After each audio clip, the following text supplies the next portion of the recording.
Crazy. Yeah, we're back again. I hope it's going to be stable though, else.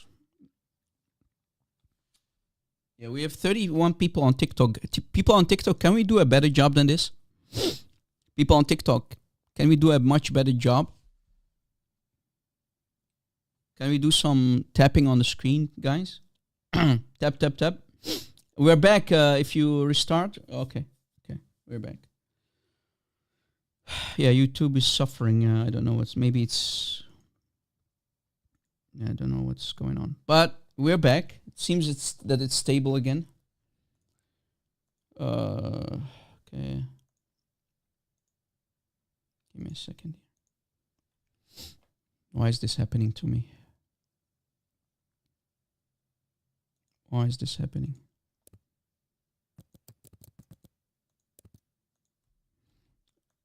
All right. Give me a second here.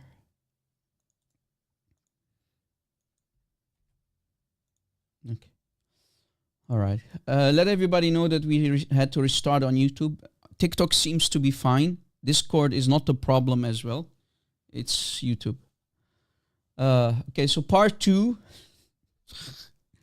Part 1 was being attacked by the jinns of Allah. Allah doesn't want me to continue. So we have part 2. Pray that the live stream will be stable again, guys.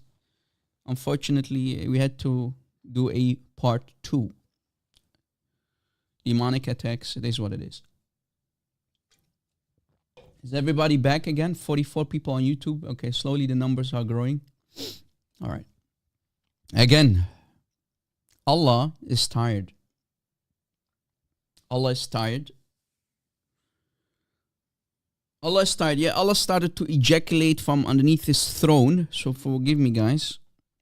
You know, a lot of ejaculation from Allah's throne.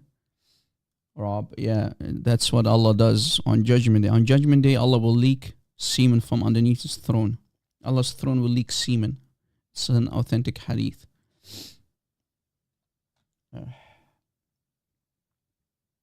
Is everybody back? Invite, guys, share the link. Let everybody know that the first stream went down. Allah is tired. Because Allah is tired. Maybe Allah is tired, that's why the stream went down. Okay. Allah is tired. This is not me saying it. This is the book of Shaykh Ibn Uthaymeen, Salafi Hanbali Shaykh, who follows the Athari Creed, okay, in his book called Majmu' Fatawa. So he's giving Fatawa, Islamic rulings, question answer, Q&A, volume 1, page 174. Let me give you the link again. Here is the link. People on TikTok, if you want to collect all the references and links, all these books that I'm pulling on the screen, you need to go to YouTube or Discord or join our Discord to collect all the sources. Keep tapping the screen, guys. Come on. We can do much better job than 15,000 likes. Keep tapping the screen and then start again, guys, for the algorithms. Because I'm always shadow banned everywhere, you know. What happened, Farwell? It went down. I need to answer the question 20 times for everybody to know that it went down. It went down, so we had to restart. We're back again. Demonic attacks. You get the idea. Again. Question from someone. Ya respected Sheikh.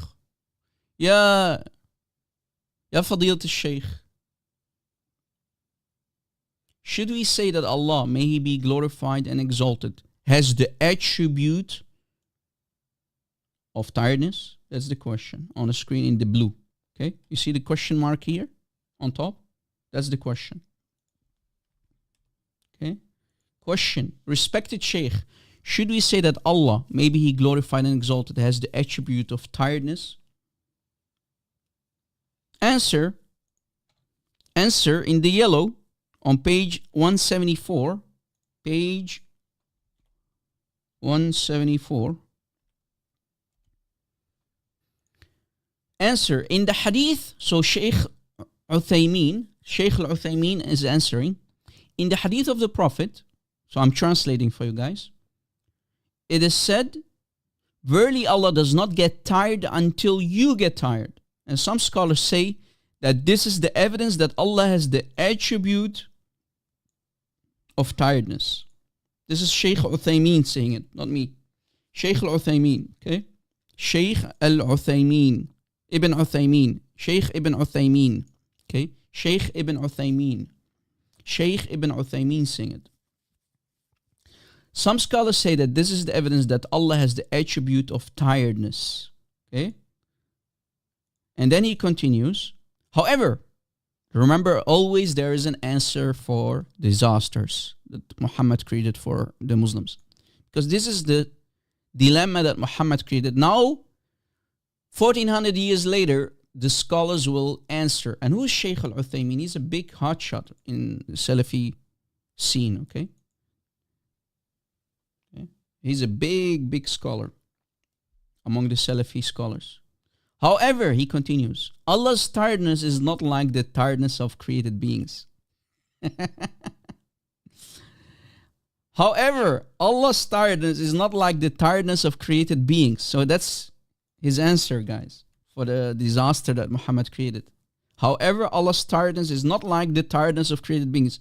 So when you're tired, that's not how Allah is being tired. I mean, what? What? Emotional damage. So when Allah gets tired, it's not like the same that you get tired. It's not like the way you get tired. So when Allah's tired, it's not like us. Allah's tired, but not like us tired, okay? Allah is fatigued, but it's not like us fatigued, okay? What in the world? What in the world? Yeah, Ibn Uthaymeen, what were you smoking that morning? What was he thinking, man? Anyway, and he continues. He continues, guys. On the contrary, Allah's tiredness is perfection and does not contain any shortcomings. Yes, Allah is tired, but His tiredness is perfection. His tiredness is perfection. That's the answer. And does not contain any shortcomings. So Allah being tired does not mean it's a shortcoming. Allah being tired is perfection. I mean, you're perfectly tired. In other words, guys, the answer, Allah is perfectly... Imagine the lengths that these idiots go to, and they call themselves scholars. Allah is perfectly tired. A perfect nap. What is this religion, man? What is this comedy? Try to convince me that the so-called scholars are not clowns. Being a scholar in Islam means it's the definition of being a comedian, a clown. Allah is perfectly tired. It's not like your tiredness. This is not me saying it, guys. I'm only reading, okay? لكن ملل الله ليس كملل المخلوق. So Allah's tiredness is not like your tiredness, okay? This attribute is like other attributes that we attribute to Allah in a perfect form, even if for created beings they are not perfect. So in other words, guys, MashaAllah, Allah's tiredness is like His leg, like a shin, unlike His creation. Yes, Allah has a leg, Allah has a shin, Allah has a leg, Allah has a shin, okay? But it's not like our shin. It's not like your shin. Well, hello, my shin is not like the shin of Brother Winston. My shin doesn't look like Brother Phil Horea's shin or Brother RJ. What's up, RJ? We all have a different shin. Look at your leg. Look at your shin. Does your leg look like mine? Mine is very hairy, but Allah's shin is doesn't have any hair because remember, Allah is a shab amrad. Allah is a young boy. But His leg, His shin is very perfect. It's not like yours, though. When Allah is tired, when Allah is sleepy, is being perfectly tired. It's not like you being tired. You see, guys, the foolishness of these people who they call scholars.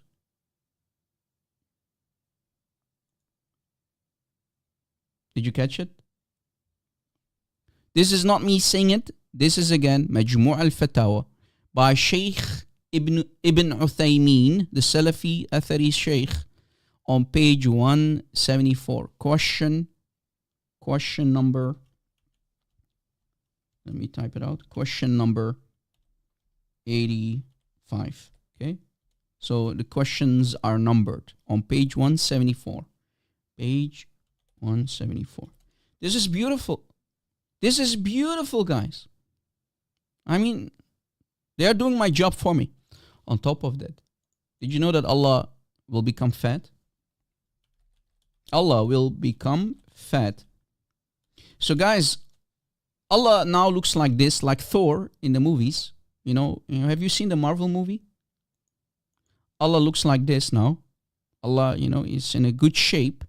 But on Judgment Day, Allah will gain weight and he will look like this on the left. Allah will gain weight. I will become fat.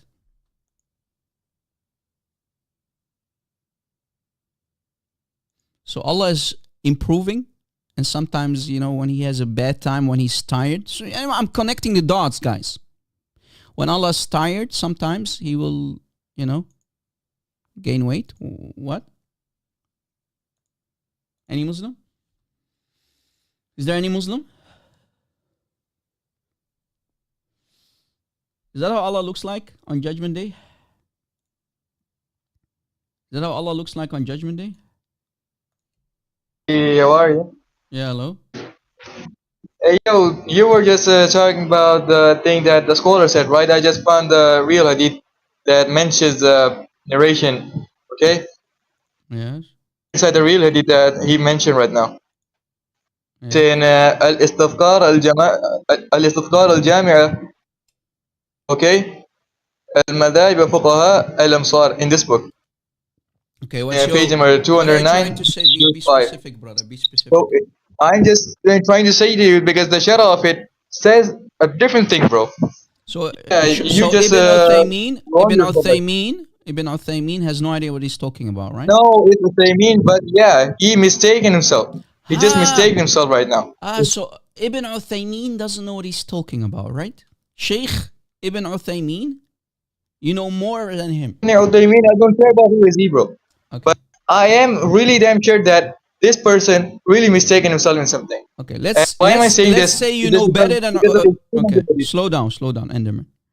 Slow down. So let's say you are a much better scholar than Sheikh Ibn Uthaymeen when he's answering very difficult Islam, questions. when I found the real Just a hadith, I second, found the stop. original hadith there, which has something else to say. Stop talking. Listen carefully. Let's assume that you, someone who's on the internet, and nobody, you know better than Sheikh Al-Uthaymeen. I will go with you. You don't need to shout, buddy. Listen, I will go with you. Can you tell me why Allah gains weight? Why Allah becomes fat? Forget about that. Forget about Allah being tired. Forget about the fact that you know much better than Sheikh Ibn Uthaymeen. Allah does not tire. Does Allah gain weight? Yes or no? In Surah Al-Baqarah, it says it's not tired. God does not tire. Yeah.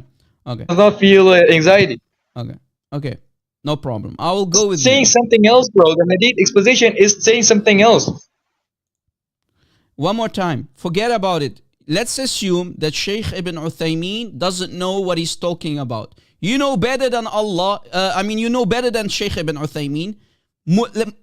Let's move from the topic, okay? You know better. You a nobody. You know better than Sheikh Ibn Uthaymeen. I will give you that. Because you Muslims never agree on anything. No problem. But, listen carefully. I will unmute you, but do not run. Does Allah gain weight? Yes or no? I'll unmute you. I want you to answer my question. Yes or no?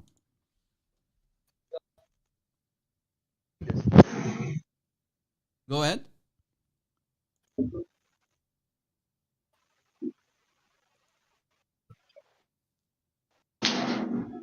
Yeah, hello? In which book is it? Does Allah gain weight? Yes or no? Okay, no answer. Move down. You see, guys, how coward these people are? They will not only call their own scholars liars, okay? They will not call their own scholars liars, and they claim they know much better than their own scholars. Suddenly, someone who's on Discord, a young kid, knows better than Shaykh Ibn Uthaymeen. I will grant you that. I'm willing to go with you. I just said you know much better than Shaykh Ibn Uthaymeen. For the people who do not know who Shaykh Ibn Uthaymeen is, let me show you how he looks like. He is a giant Salafi scholar, okay? Saudi scholar, okay? This is him, look. This is Shaykh Ibn Uthaymeen, big scholar, okay? That's Shaykh Ibn Uthaymeen. Muhammad ibn Salah ibn Muhammad, commonly known by the laqab al-Uthaymeen, okay? Muhammad ibn Uthaymeen, okay? That's him. So, Mr. Enderman, or whatever your name is, you know much better than your scholar. No problem. But I want to know, does Allah gain weight? Yes or no? Does Allah gain weight? Yes or no? Does Allah looks like this on Judgment Day? Yes or no? Can Allah look like this? Any Muslim? Is there any Muslim who wants to come up?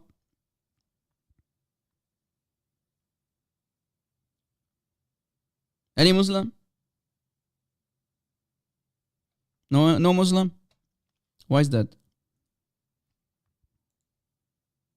Guys, invite and let everybody know that the live stream went down. Come on, guys. People on YouTube, people on TikTok, invite, tap the screen, smash that like button. My first, let's say the first half hour, we were streaming, it went down. So we had to restart and do a part 2.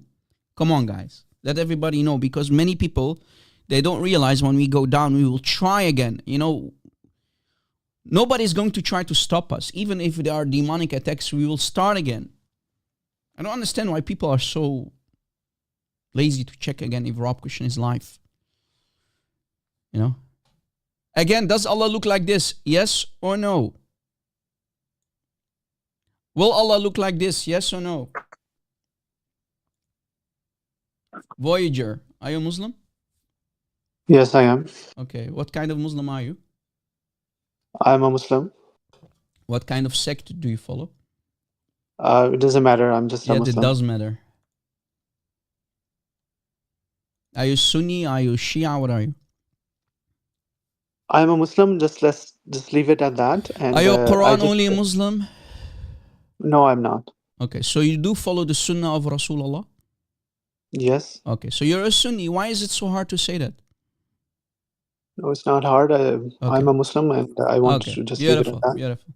Now that we moved that out of the way, welcome. I'm not here to fight you. I'm only asking questions. My question is simple. Very clear question, and I want a clear answer from you. Will Allah gain weight on Judgment Day? Yes or no? No. Allah won't gain weight? Where are you? Because I came in just not too long ago. I'm asking you, if you know your religion, will Allah gain weight on Judgment Day? Yes or no? Well, I don't know what you were quoting, but because I just came in, so yeah. What were you quoting? Again, the question is simple. In Islam, Allah sits on a throne. Allah is above the throne. Allah sits on the throne. Will He gain weight on Judgment Day? Will He look? He looks like. Let's say He looks like this now. Will Allah look like this eventually, like this? No, I'm not sure why you're bringing up just picture of humans. Well, Allah is a human. Allah is a human. No, He's not. Yes, no, He's not. So your prophet, when he said Allah looks like a young boy, your prophet was lying? No, that was just a vision or a dream that he had seen. That's all. So, and you have examples in Bible where God shows up. No, forget about my Bible is corrupted. Forget about the Bible. According to you Muslims, the Bible is corrupt. That's not my topic. Your prophet in an authentic hadith. Just a second. Your Prophet said in that authentic hadith that he saw Allah on during the night of Al-Isra wal-Mi'raj. When he went to the 7 heavens to get to 50 prayers, he saw Allah. And he said, I saw Allah, I saw my Lord in the image of a young man, beardless young man, to be specific, beardless young man, okay, with curly hair, wearing a green garment. So my question is, when he saw Allah, when he the night journey, as you call it, was it yaqada or was it manam? Did it really happen or was it a dream, the night journey? Go ahead. It was a spiritual vision. That's not my question. Did it truly happen? Did truly Muhammad jump on Buraq and fly to the 7 heavens, or was he dreaming it? It was a vision. It was a high. That's not my question. Did it happen or did it not happen? Was it only a dream? It was not a dream. It was not a dream. So why did you lie in the beginning? You said it was a dream. I did not lie. I'm saying it was a spiritual vision, and in vision, it's called kashuf, basically. No, that's a lie. So again, it says in the hadith, he saw him literally with his eyes. Your Prophet saw with his own eyes, the eyes inside his head, he saw Allah. So why are you lying? Okay, it's a common knowledge that in dreams or in spiritual visions as well, Allah shows up in that's not the question. We're talking about the night journey when your Prophet flies on the Buraq. And we will, by the way, I will not allow you to run about the weight of Allah. But no problem. We can change topic because you're lying now. When your Prophet jumped on the Buraq and he flies to the 7 heavens, and by the way, NASA is confirming it. When your Prophet was flying and he reached the 7 heavens, he meets the prophets, and then he gets the 50 prayers, and it goes down all the way to 5. He meets Allah, right? But your Prophet says in the authentic hadith, look, let me show you. Here is the book before you call me a liar. Because this is the topic anyway. Who is Allah? In the book of Ibn Taymiyyah, this is not the right book. Forgive me. Let me show you the correct book. In the book of Ibn Taymiyyah, look. Here is how the cover looks like. The book of Ibn Taymiyyah, Bayan Talbis al-Jahmiyyah. And if you open the book, you go to volume 7. Look, even the stamp and everything. Do you see it? Bayan Talbis al-Jahmiyyah li Shaykh al-Islam Ibn Taymiyyah. Okay, the teacher of Ibn Kathir, Shaykh al-Islam himself. Bayan Talbis al-Jahmiyyah, volume 7 by Ibn Taymiyyah. We open the page and look what it says.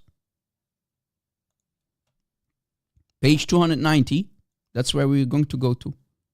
Do you know how to read Arabic?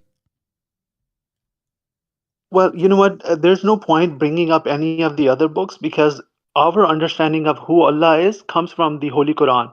And in the Holy Quran, it says, "Laisa kamisli shay," right? That he doesn't resemble anything or nothing resembles him.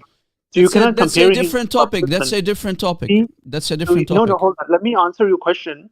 To see him in a form of a person is a common thing that people know that Allah shows up in dreams or even visions in a form of a person. That's not my question. That's not my question. You're shifting the goalpost. That is the question because you're trying to attack the person of Allah by saying his being, by saying that he's a person and he gains weight and all that. That goes against totally the concept of Allah that is presented in the Holy Quran. You're just bringing up different things just to highlight one thing so much and deny everything else.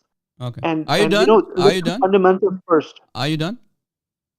Let me know when I can speak. You're giving me khutbah. Yeah, go ahead. Okay. Go ahead. Okay, who is Ibn Abbas? Of course, he's the companion of the Prophet. Peace be upon him. Do you think Ibn Abbas will lie about Muhammad?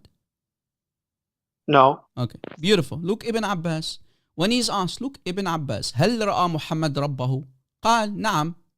قال وكيف رآه? How did he see him? So here Ibn Abbas confirming it. And I have the English translation for you if you don't speak Arabic. Okay? قال في سورة شاب, he saw him as a young man. Without the veil, without sitr. So when the thing is, just a second, so I'm educating you about your religion. You don't know this stuff. Ibn Abbas explains, when Allah shows himself without his hijab, without the veil, without the sitter, then you can see him. You will be able to see him. And look, now here is someone like you, okay? فَقُلْتُ أَنَا لِإِبْنُ عَبَّاسِ. I said to Ibn Abbas. So the person, the questioner, is shocked. How can you say that, ya Ibn Abbas? Because if we go to Surah Al-An'am, ayah number 103, Surah Al-An'am, ayah 103, it says that nobody is able to grasp Allah, but Allah can grasp everyone and everybody. You agree? The verse is here, لا تدركه الأبصار, of course, it's there. But look at Ibn Abbas.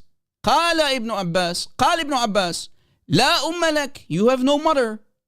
So Ibn Abbas, if you would have been living in the 7th century, Ibn Abbas, Habr al-Ummah himself, Turjuman al-Quran, he would come to you and say to you, when you ask him, he will tell you, you have no mother, you are a bastard.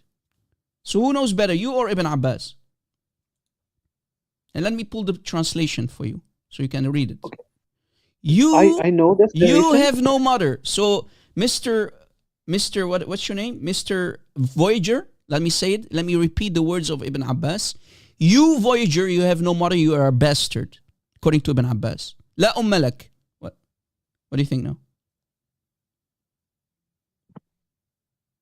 Ibn Abbas would have insulted you, and he would said you have no mother. In other words, you're an animal. You have no mother. You're a bastard. Nobody knows where you come from.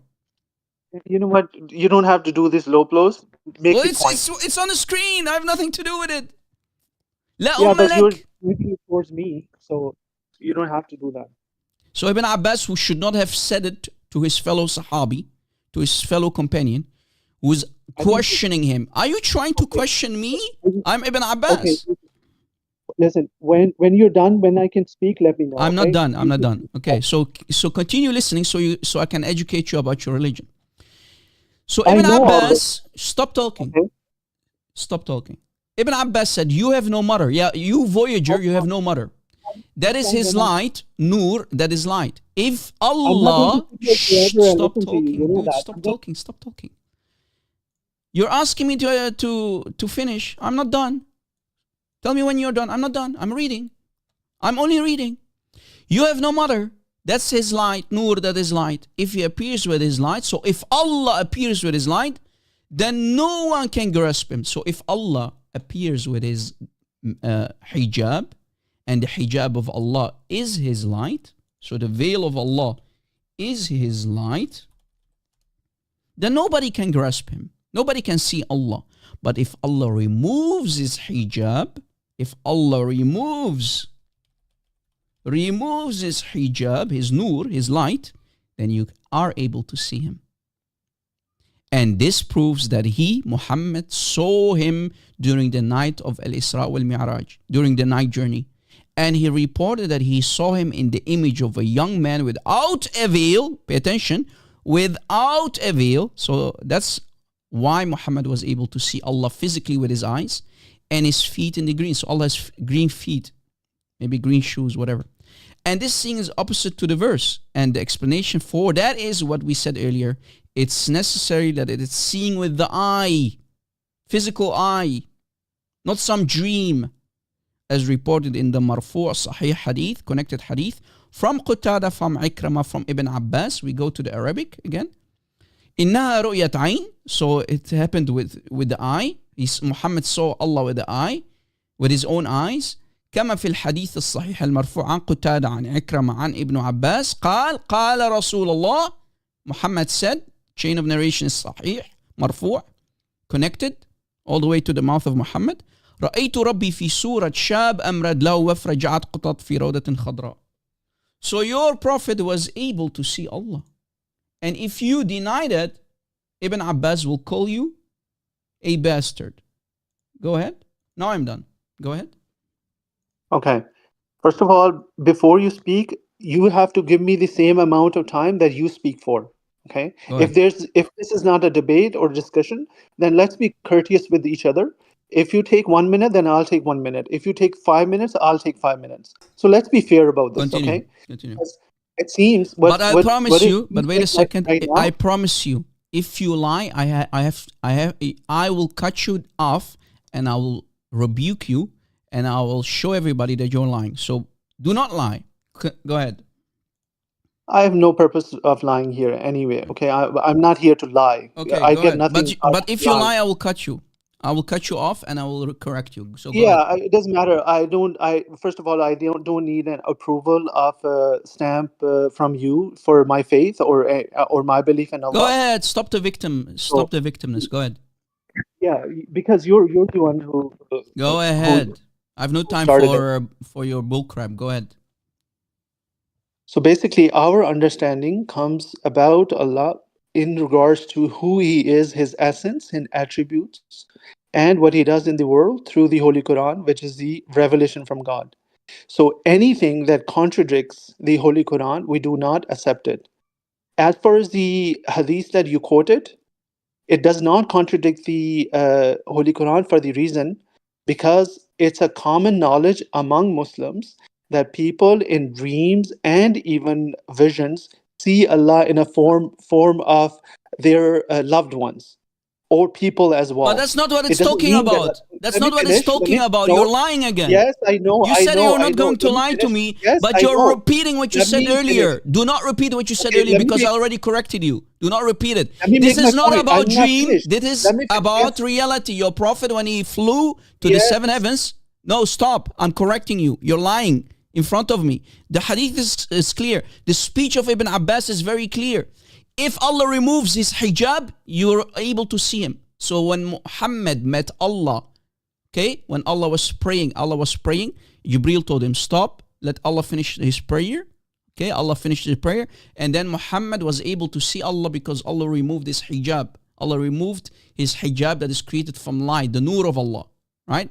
The nur of Allah. So Allah removed his nur, and that's why Muhammad was able to see Allah. What you're doing is, you're giving me a straw man, right? You're straw manning your prophet, you're straw manning Ibn Abbas. I'm not. Because when you're talking about some vision, you see Allah in a vision or you see Allah in a dream, that's a different topic on itself.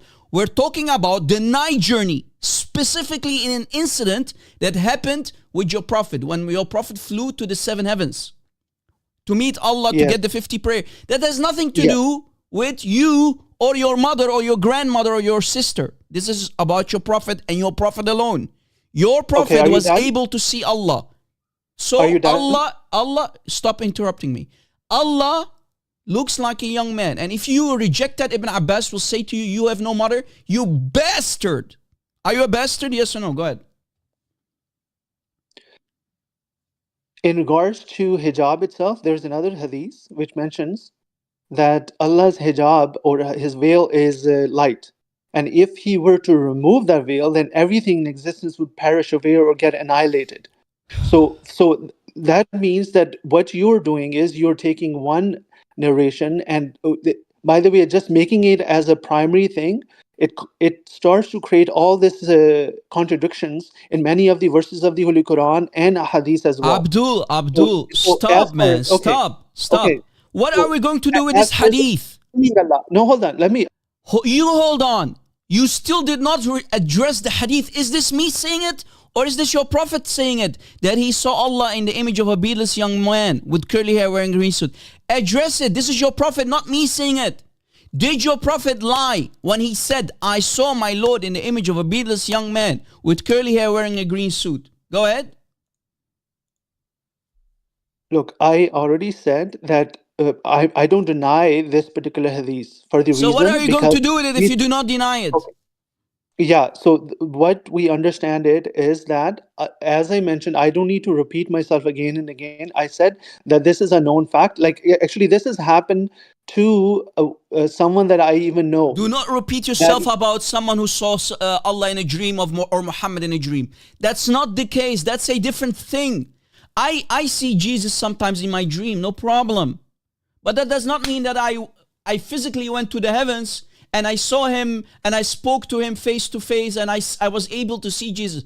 Dream is a dream, visions are visions, but this has actually happened with the eyes. With the eyes. إنها رؤية عين. Hold on. إنها رؤية عين. Ya jahil. Here, look in the yellow. Look at the yellow. Look at the screen. إنها رؤية عين كما في الحديث الصحيح المرفوع عن قتادة عن عكرمة عن Ibn Abbas. So your prophet saw Allah with his eye, and this is why when someone was questioning Ibn Abbas said, لا أم لك, you have no mother, you're a bastard. Are you a bastard, sir? He did not, by the way, when it said, you're thinking that it was a physical travel or physical mirage. It was not physical. It was a spiritual. Donkey. What a donkey, man. What a donkey. Guys, moments ago, I asked him, and I am so happy that it's recorded. I have no time to waste my time with people who contradict themselves. I asked him, is Al-Isra wal-Mi'raj, is the night journey, let me type it out, is the night journey, did it really happen? Or was it a dream? هل الإسراء والمعراج نوم أم يقظة? Is the night journey, was it real or was it a dream? He said it was real, it happened really. Muhammad really jumped on the back of Buraq. Right? Muhammad truly jumped on the back of Buraq. So why are you saying it's a dream again, all over again, you liar? I have no time for Muslims who are contradicting their own brains. Okay? Yeah, and my TikTok live stream went down again. Let me restart. It's one of those days again, guys. Foolishness, man. Blue whale died. Let me restart. Even my TikTok live stream went down for no reason. Anyway. You see the foolishness, guys, of these people? Ibn Abbas is clear. If you reject that Muhammad saw Allah, he will say to you, you have no mother. La umma lak. So without a veil, with the veil. So when Allah removes his hijab, he removes his veil from light or, from pearls, you can see him. He saw him in the image of a young man with his veil from pearls and his feet in green. And the hadith is marfu', sahih hadith. It's very, very, very authentic hadith. It's on the most highest form of hadith, guys. Okay? That the messenger said, I saw my Lord in the image of a beardless young man with curly hair wearing a green suit. Okay? So guys, why am I showing this also? Because when Muslims attack you as Christian, Muslims will attack you and they will say, you worship a man. Tell them, at least I worship a grown-up man who was 33 years old when he died on the cross. But you Muslims worship a beardless young man. You worship a baby boy. You worship a baby boy. According to your prophet, that's how Allah looks like. Look, this is Allah. I remember Allah is tired. And I wanted to, this was not the subtopic that I wanted to ask him about. I wanted to ask him about if Allah looks like this. Does Allah looks like this on Judgment Day? Yes or no? That was my original question. Is there any Muslim who can answer the question? Will Allah looks like this? Will he gain weight? Yes or no? Any Muslim? Voyager, I will give you one more. Forget about Allah looking like a young man, because clearly you're a liar. So I will give you another chance, because we have no other Muslims yet. I'll give you another chance, and let us talk about this topic. I will allow you to run from the other topic, because clearly you're not a Muslim on that topic. So let's see if you're a Muslim on this topic. Voyager, Mr. Sunni Muslim, will Allah gain weight? I'm going back to the original question, which you did not answer. Will Allah gain weight on Judgment Day? Yes or no? No, he's not a physical being. So how can he gain weight? Okay. Are you sure? Isa kamithli shay, right? That's what the Holy Quran says. Okay. That Allah does not resemble anything. So we cannot compare him to anything physical. Not a body, not any weight, anything. Absolutely. Okay. This proves again that you don't know Arabic, and here is why. When you Isa say, kamithli shay, what does that mean? Just a second. You understand it? Yeah. You're making I will contradictions. teach you Arabic. I will teach you Arabic. You don't know. Clearly, you don't know Arabic. What does it mean when you say Laysa kamithli shay and when you say Laysa mithli shay? What's the difference, Abdul? When you remove the kaf, the letter K, kaf, Laysa mithli shay or Laysa kamithli shay? What's the difference? Hello? Yes. When you say, you're quoting chapter 42, ayah, if I'm not mistaken, ayah 11, right? One second, I'm just opening 42, the ayah 11. translation. Laysa kamisli shay. It's on the screen. You Muslims, all of you Muslims, when we show the hadith about Allah looking like a young boy or Allah is gaining weight, you'll say, Laysa kamithli shay. What's the difference between Laysa kamithli shay and Laysa mithli shay? Go ahead. So, hold on, I'm just opening up the Holy Quran. Google it. I will teach you the language of the Quran, no problem. What is the difference? Abdul, is that such a hard question? What's the difference between Laysa kamithli shay and Laysa mithli shay? If you remove the kaf, the letter kaf, the K, the letter K, if you remove it. What's the difference? What is then the difference if you remove the K here? Hello? Yeah, hold on. What are you doing, dude? Please explain yourself. What are you doing? Are you wasting my time? Should we take another Muslim? Okay, Laisa Kamisli Shay. And where's this is your which website you're getting this from? You have a Quran, don't you?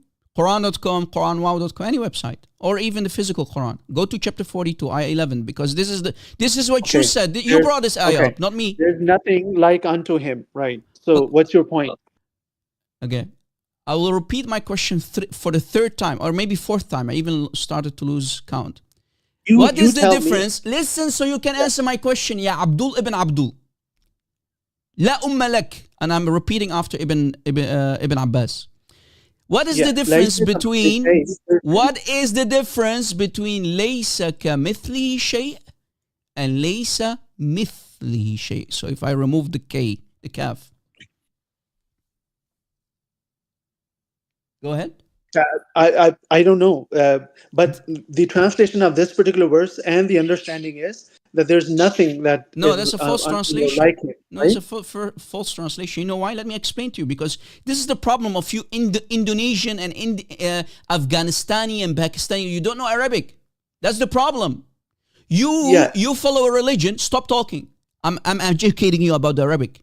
I'm a native Arabic speaker. The problem is you non-Arabic speaking Muslims, you have sold your soul to Allah without knowing what the language of Allah, the language of the Quran, the speech of Allah supposedly. And here is why. If you know anything about the Arabic language, there is a difference when you say laysa mithlihi shay and laysa ka mithlihi shay with the kaf. When you use the kaf, you are actually attributing shay to Allah. You're attributing something to Allah.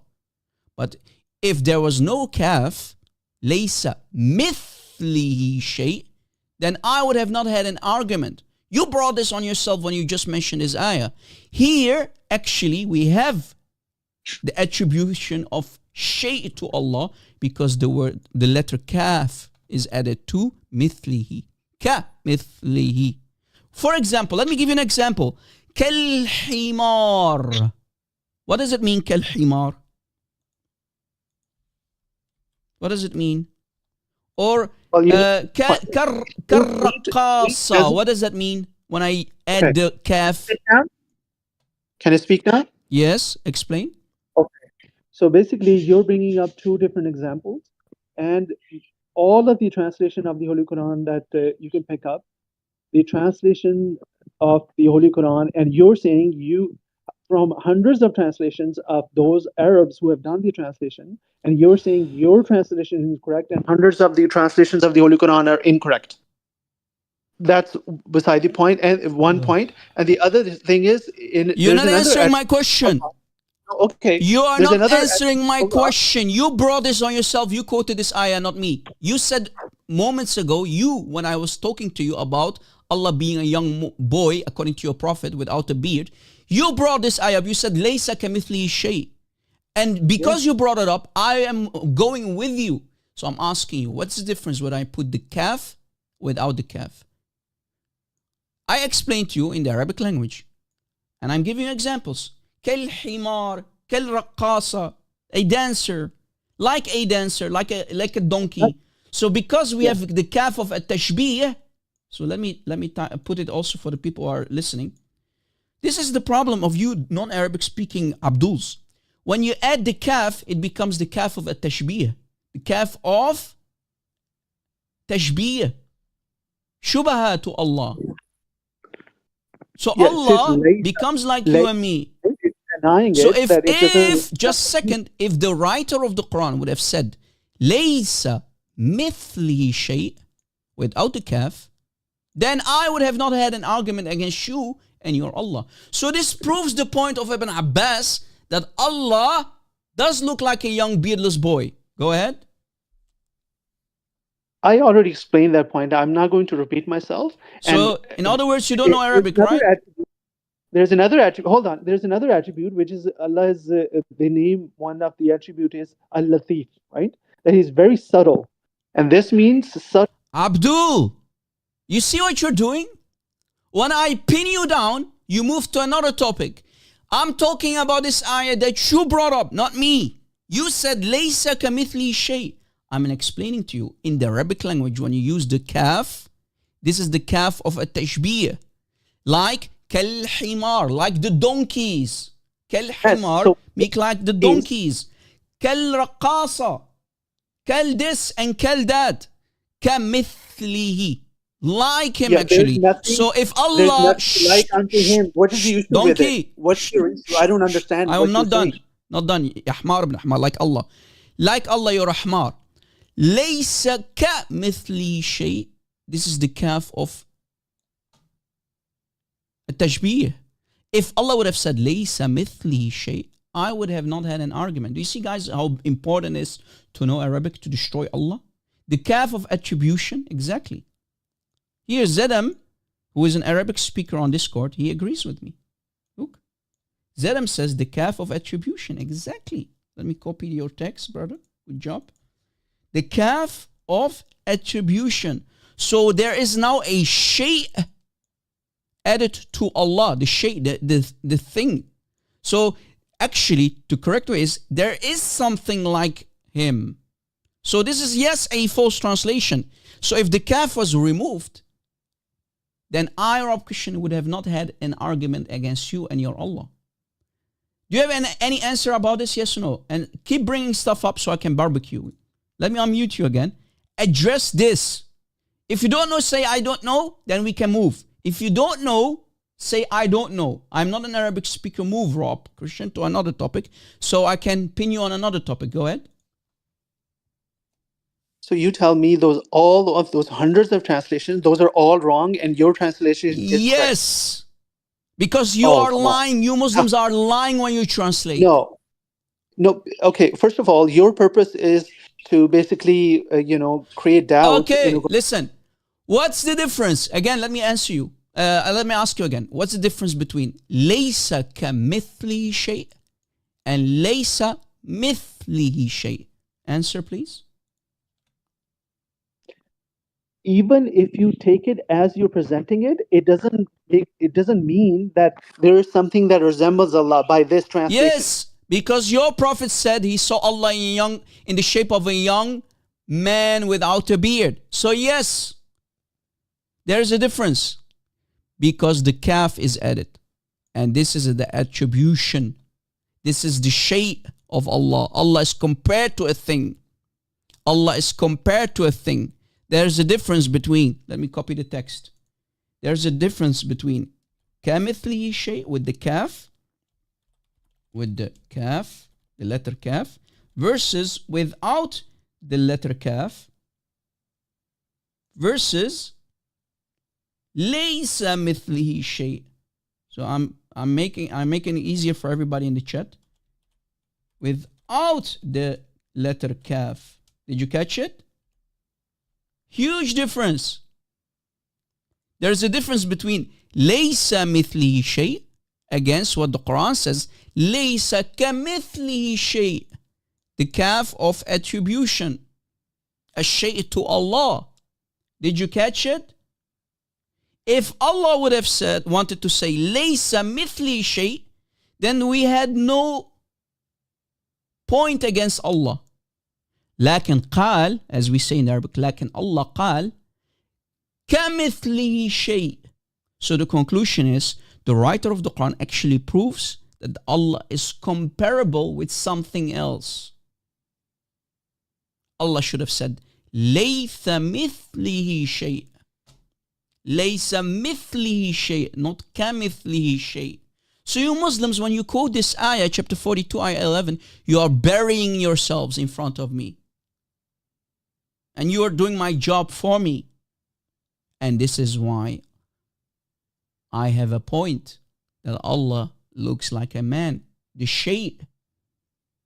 Is he proven? The thing, Allah looks like a thing. Allah looks like a young boy. Allah didn't say laysa mithlihi shay. Okay, let's move on. So I'll go back to the original question. Will Allah gain weight on Judgment Day? Yes or no? Let's see if you can answer about that one, because you're not an Arabic speaker. First of all, even if it is say ka mislihi, laysa is actually denying it. It says nothing, right? So laysa is denying ka mislihi. No, you don't know Arabic. You have no idea what you're talking about. Let's move on. I already buried you on that and you have no answer. There's a difference when you say ka mithlihi shay and mithli shay. You're not even listening. Yeah, but so let's move on. Move on. You have no answer because you don't know Arabic. No, but will Allah, you answer it. I'll mute you again. Question. I'll give you one more chance. This is why I brought you up, because you still did not answer my question about Allah gaining weight. Will Allah gain weight on Judgment Day? Yes or no? No, he won't. Okay, you're lying about the Quran again, and here's my proof. If you go to Tafsir al-Tabari, and I challenge you to say you know better than Imam al-Tabari himself. In Tafsir al-Tabari, volume 23. Tabari, if it goes against the Quran, I'm not going to accept Tabari. Hush. Quran is a revelation. Okay. Imam al-Tabari is not creating anything from himself. Imam al-Tabari is quoting scholars. Imam al-Tabari is quoting the early Muslims. What are you talking about, you idiot? Listen before you speak. Just listen first. Imam al-Tabari, volume 23, tafsir of the Quran, the explanation, the commentary, the most authentic, the most highest tafsir of them all, the Karam de la Karam, Imam al-Tabari himself. On page 229. Okay? Surah Al-Haqqa, ayah number 17. Okay? 229. Okay? It says, وَقَالَ قال رسول الله صلى الله عليه وسلم يحمله اليوم أربعة. Today, let me translate. Today, 4 angels carry Allah. Listen carefully. Today, 4 angels carry Allah. يوم القيامة ثمانية. But on Judgment Day, 8 will carry Allah. What happened? Did Allah gain weight? So my question is simple. Did Allah gain weight? Or will Allah gain weight? Okay, can I answer now? Yes, answer. Okay. Here, Yahmiluhu, the dhamir is not referring to Allah, but it's referring to Arsh, the throne. Are you a donkey or what? Look, it says, Yahmilu Arsha Rabbik, right? So who's sitting on the throne? Am I sitting on the throne of Allah?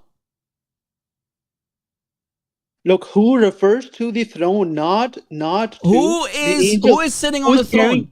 Who is sitting on the throne? No, look, who's carrying the throne? It's referring to the angels carrying the throne. So what's your point? Your point is not Allah himself? Look, when the verse of the Holy Quran says, Yahmilu Arsha Rabbik, right? Okay. So what is being carried? Wait. I want you to tell me. What is being carried? Will Allah be being carried, or is it the throne without Allah? Throne is being carried by angels. And by the way, And it's is not a Allah on physical the throne? phenomenon either. Will Allah be on the throne? Yes or no? Look, Allah is Answer not a my physical darn being. question. I know you're a It's not a fast runner and physical. you even This is not outrun a Allah physical when Allah phenomenon. runs. According to Aisha, Allah runs to fulfill the sexual desires of Muhammad. But that's not my question. My question is simple. What will the angels carry? Will the angels carry Allah, Him being on the throne? Or will the angels only carry the throne without Allah? Answer. First of all, this whole phenomena about the earth. That's not my question. I'll mute you and I will put you in your place and I'll force you to kiss the stone. So kiss the stone and answer my question. Will Allah be carried by the angels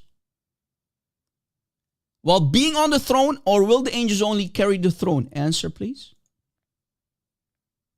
Throne in itself is not a physical thing, and Allah is. That's not the question, donkey. Will the angels carry only the throne, or Allah Himself sitting on the throne? Answer. This is a metaphor to explain that.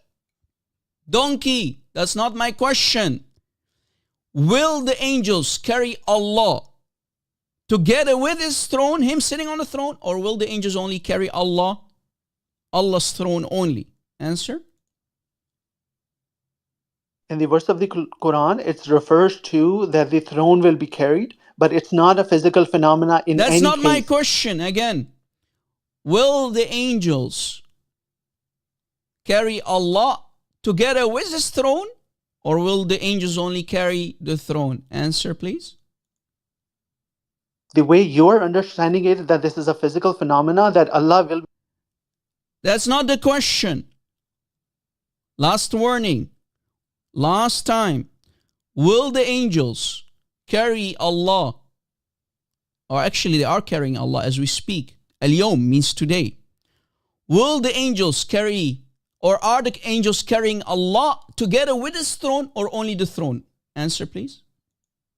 No one is carrying anyone like the way you understand. You're a big fat liar. The text is on the screen. Go sit down and get educated, because yes, it is a physical thing.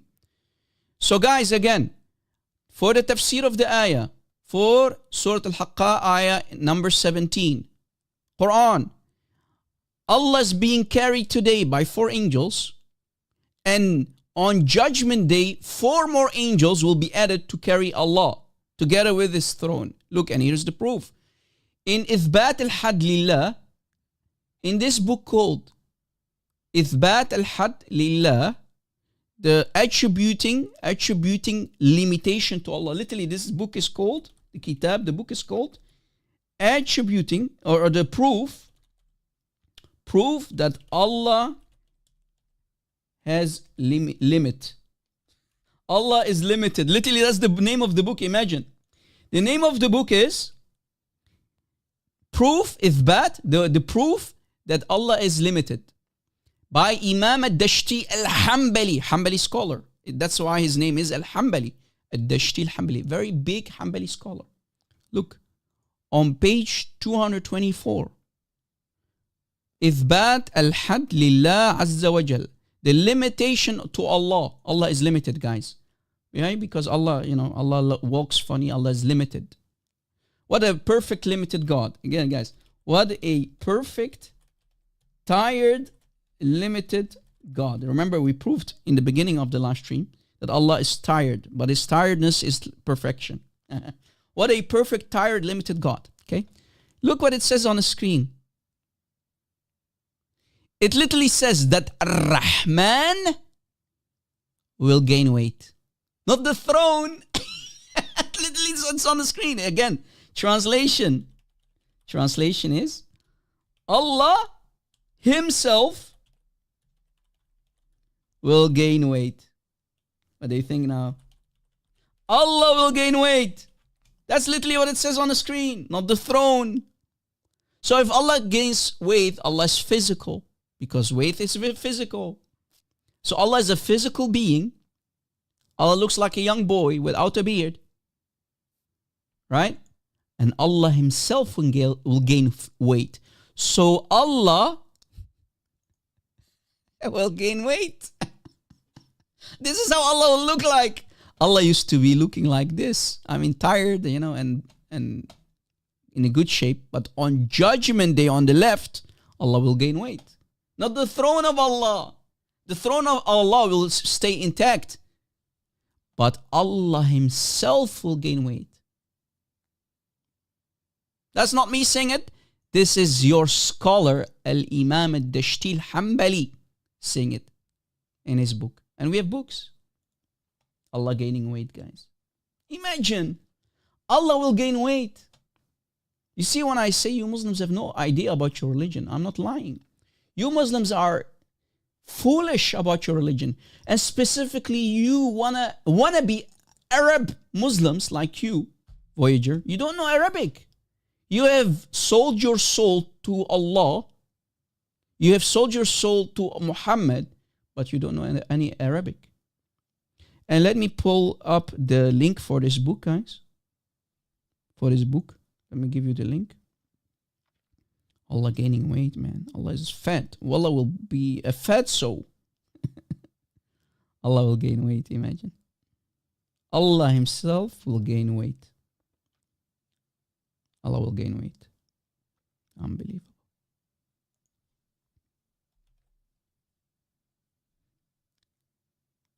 Allah will gain weight. Imagine. Where did I put the book?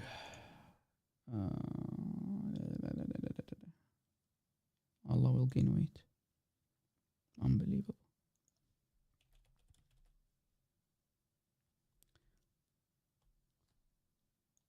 Allah will gain weight.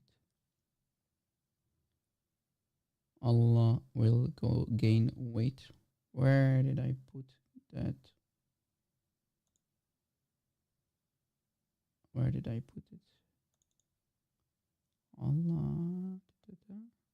Okay, here. Here is the link, guys. In the book of Imam al-Dashti al-Hanbali. Here's the book. Let me drop it also in Discord. That Allah will gain weight. Allah, guys, will gain weight. Allah will be heavy. This is literally what it says. Ar-Rahman liyethqulu.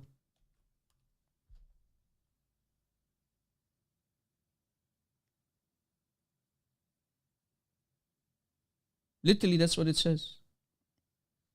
Allah will gain weight. I have nothing to do with this. And let me also give you the tafsir of Imam al-Tabari as well. So you have both books. We showed you tafsir al-Tabari, that on Judgment Day, 4 more angels will be added to carry Allah, because Allah is gaining weight. Allah is getting heavy. And here's the tafsir of al-Tabari again.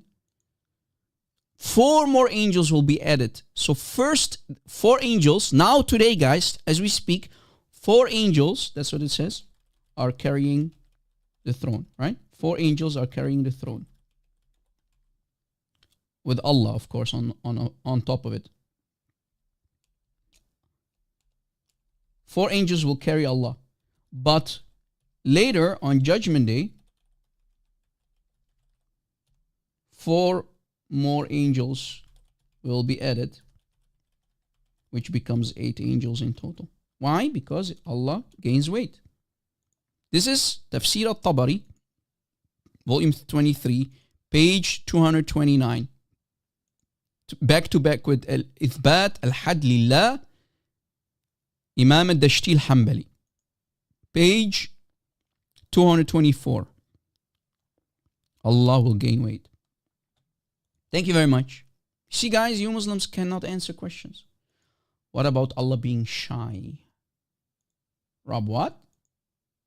Allah is shy like you and me, guys. Did you know that? Allah is shy. Allah is shy like you and me. Just like you see it on the screen. Allah is shy. No way. Yes. Allah is also shy. And here is my proof. Look, guys. On the screen, we see Imam al-Tirmidhi in his book Jama' al-Tirmidhi, 3556. Here is the link. Here is the link. Read with me. Salman al-Farisi, one of the boyfriends of Muhammad, narrated that the Prophet said, "Indeed, Allah is Hayy. Allah is alive, generous. When a man raises his hands to him, he feels too shy." Allah is what? Too shy. Allah is too shy. Allah is shy? Yeah. Allah is shy. Kickaboo. Kickaboo, it's me, Allah, I'm shy. Allah is shy like you and me, guys. So Allah feels shy to return them to Him empty and rejected. Allah looks like you and me. Allah is shy like you and me. Allah will gain weight. You know, when Allah has a bad time, Allah will gain weight. Allah is shy. Some Muslims will say, guys, the hadith is da'if. That's true. The hadith is da'if, but wait. This hadith is da'if. This chain of narration is da'if, but here is an authentic hadith. But what did these liars do? They did not translate it correctly. This is why I say Muslims who don't speak Arabic will get fooled. Where is the word shy here? Nowhere in the translation, right, guys? Look, your Rabb, your Lord, is modest and generous. Not modest. The word is shy. Look. Yastahi. Yastahi. Allah is shy. If we copy the text, look, your Lord is ever moderate. That's not the, you see, even Google Translate, look, and then it says, He is shy. Oh no, sorry guys, here, Google Translate did translate it correctly. He is shy, but where is shy here in the English? Where's the word shy? Where's the word shy? What happened to the word shy? They removed it. The word shy is in the Arabic, in this authentic hadith, but they did not translate it. They left it out. How convenient. And the hadith is sahih. Do you see it? Yastahi, Allah is shy. So guys, in the da'if hadith, I'm not even sure if they're lying about the grading. Let's assume that they are not lying in here in Jama' Tirmidhi. But of course they are always lying. But here, the word shy is correctly translated. But in the authentic hadith, they did not even translate the word shy. Where's the word shy? I don't see it. They left it out. Because the Arabic says, Yastahi. Allah is shy. Yastahi. Allah is shy. Look. Yastahi. Ashamed. Yastahi. Why you Muslims lie? Why you lying? Why you Muslim lying? It seems that Allah is literally a man. But Muslims will tell you, the shyness of Allah is not like your shyness. But the question is, who is more shy? You or me or Allah? Who is more shy, a human or Allah? Easy question, I want to demand an answer. Who is more shy, a human or Allah? Who is more shy, a human or Allah? If Allah is shy, Allah is ashamed. Who is more shy, a human or Allah? No answer, right, Muslims? Any Muslim? Any Muslim?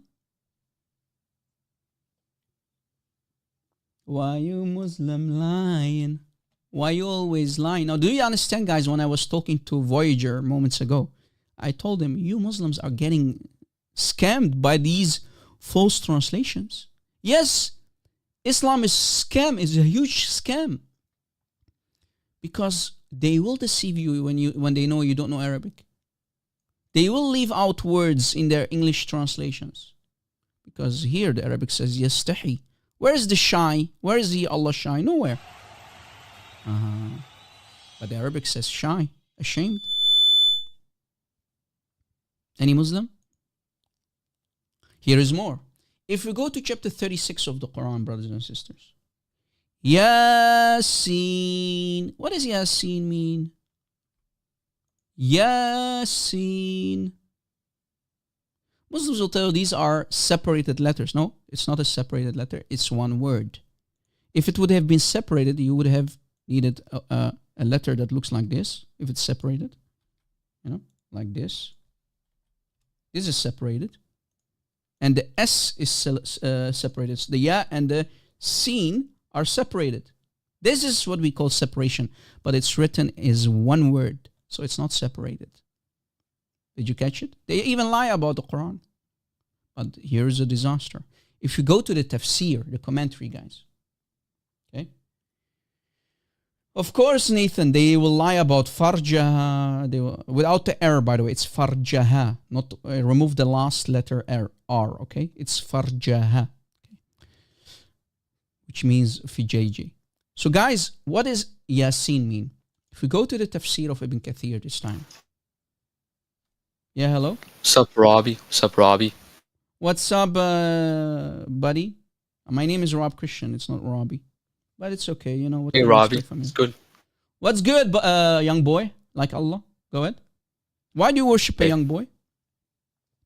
Oh, we don't. We don't do that. Yes, you do.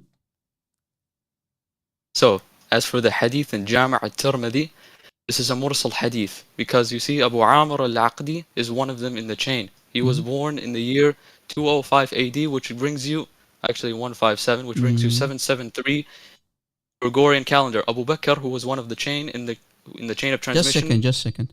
But this hadith is sahih. Should we misquote the grading here? Go ahead. The hadith is sahih.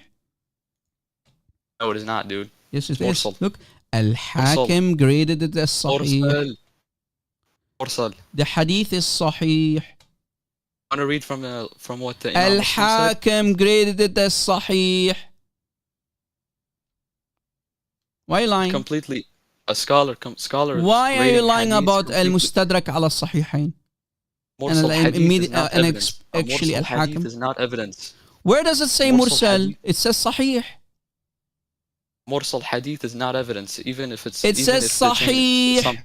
Where does it say mursal? Move on, buddy. Move on. We know you Muslims have no honor. You have no shame. وَصَحَّحَهُ الْحَاكِمُ. And Al-Hakim An-Naysaburi, that's his full name, by the way, graded it as sahih. What do you mean mursal, you liar? Where does it say mursal? Show me.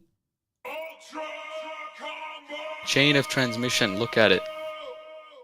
Okay. Go play somewhere else, dude. Go play somewhere else. You see, guys, whenever it embarrasses their religion, whenever it embarrasses their prophet, they will throw their own mothers under the bus. How is something that is sahih, how did it become mursal? And even mursal is accepted, by the way. There are scholars who will say that mursal is even higher than any sahih hadith. وَصَحَّحَهُ الْحَاكِمُ النَّيْسَابُورِي. So how is sahih mursal? Anyway, about Yasin, that's where I was left. Tafsir ibn Kathir, volume 6. Tafsir ibn Kathir. Okay. Tafsir ibn Kathir, volume 6, page 563. Look. Yasin wal Quran al Hakim. Page 563. Okay, look what it says. We go down. Inna Yasin bima'na ya insan wa huwa ism min asma Allah Ta'ala. If Yasin, the meaning of Yasin means oh human, ya insan, and it's one of the names of Allah, that means Allah is a human. So I was right when I said Allah is a young man. Allah is a human. So if Allah is a human, I have to take my conclusion Allah and Muhammad are the same person. It must be Muhammad, right? If Allah is a human, it's Muhammad, aka Muhammad. Or maybe some other person who is the God of Islam. Allah is a young man without a beard. Allah is a human. It's one of his names. What's left? Did you catch it? Is this me saying it or Ibn Kathir's tafsir explaining it? وقال مالك عن زياد بن أسلم هو اسم من أسماء الله تعالى. One of the names of Allah. It's one of the names of Allah. Yasin, Ya Insan. So we even know the meanings of these letters, which they call letters. And they are not separated. Do you see it? They are connected even. But that's a different topic on itself. Today, guys, I'm explaining to you who Allah is. And how Allah is gaining weight. And how Allah is tired. But the tiredness of Allah is not like your tiredness. It's a perfect tiredness according to Imam Ibn Uthaymeen in his Majmu' Fatawa, volume 1, page 174.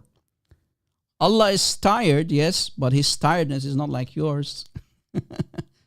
When I'm tired, I'm not going to be tired like Brother Phil Horea or Sister Lida Anello or Sister Dragon Daenerys. Maybe I'm more tired than them. Of course, it's not the same tiredness. Maybe my tiredness is more perfect than Brother Phil or otherwise. Vice versa. Beautiful. And we explained to you guys about chapter 42, ayah 11. When Muslims, like parrots that they are, because they don't speak Arabic, most of them don't speak Arabic. And even Arabic speakers, guys, they don't know Arabic. Trust me. They think they know Arabic, but they don't. Look, لَيْسَ كَمِثْلِهِ شَيْءٍ.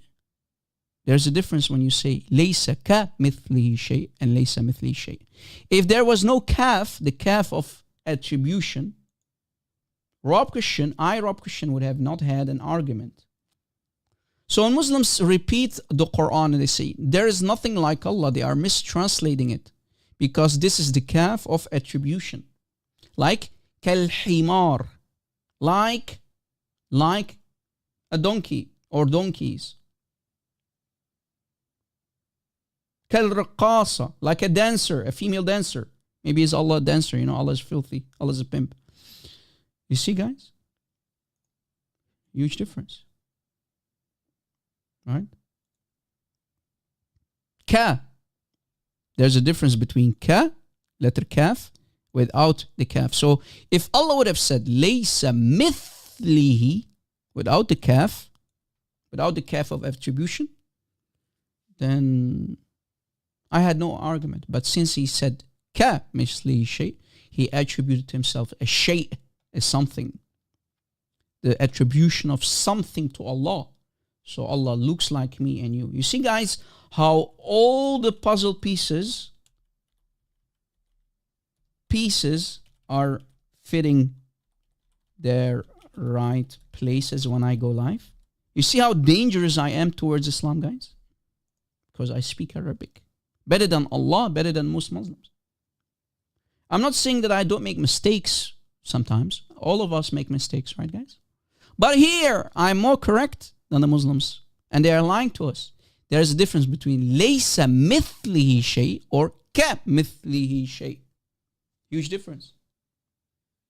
Huge difference. Exactly, RJ. RJ got it. You got it, buddy.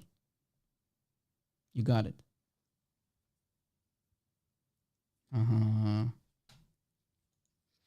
And did you know, guys, let me give you also the following book that is on the screen. Did you know that Allah's penis has children?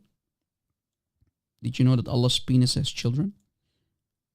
In this book by Imam al-Wahidi, Kitab al-Tafsir al-Basit, Kitab al-Tafsir al-Basit, volume 15, page 150, volume 15, page 150, it says Allah's penis has children. Literally. Allah's penis has children. Allah's penis, Ayr Allah, Allah has a penis. No way. Yes? Look. Ayr, any Arabic speaker knows what Ayr means. No. Ayr. Yeah, just a second, brother. You see, guys, false translation. Even Google is getting infiltrated. Every Arabic speaker knows what Ayr feek, False translation. Yeah, second, brother, second. This is a false translation, of course, because Google Translate is a machine translation. It's not translating correctly. But ask any Arabic speaker. Any Arabic speaker will tell you that the word air means penis. Penis of Allah has children.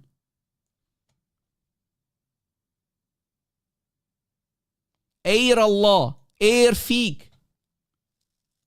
Like airy feek. I mean, airy feek, yeah, I mean, if this not means penis. Air Allah, lahu awlado.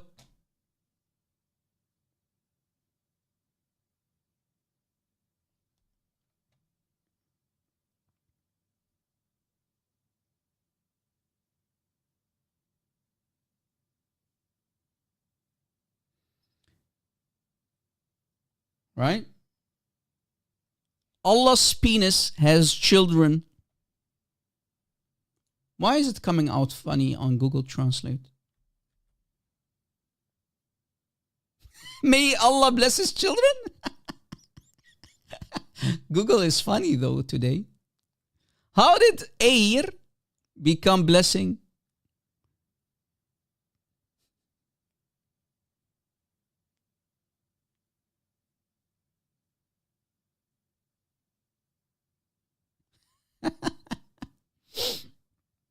Anyway, what can we expect? Again, here's the link.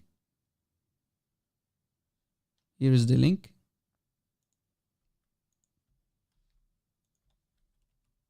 Here's the link.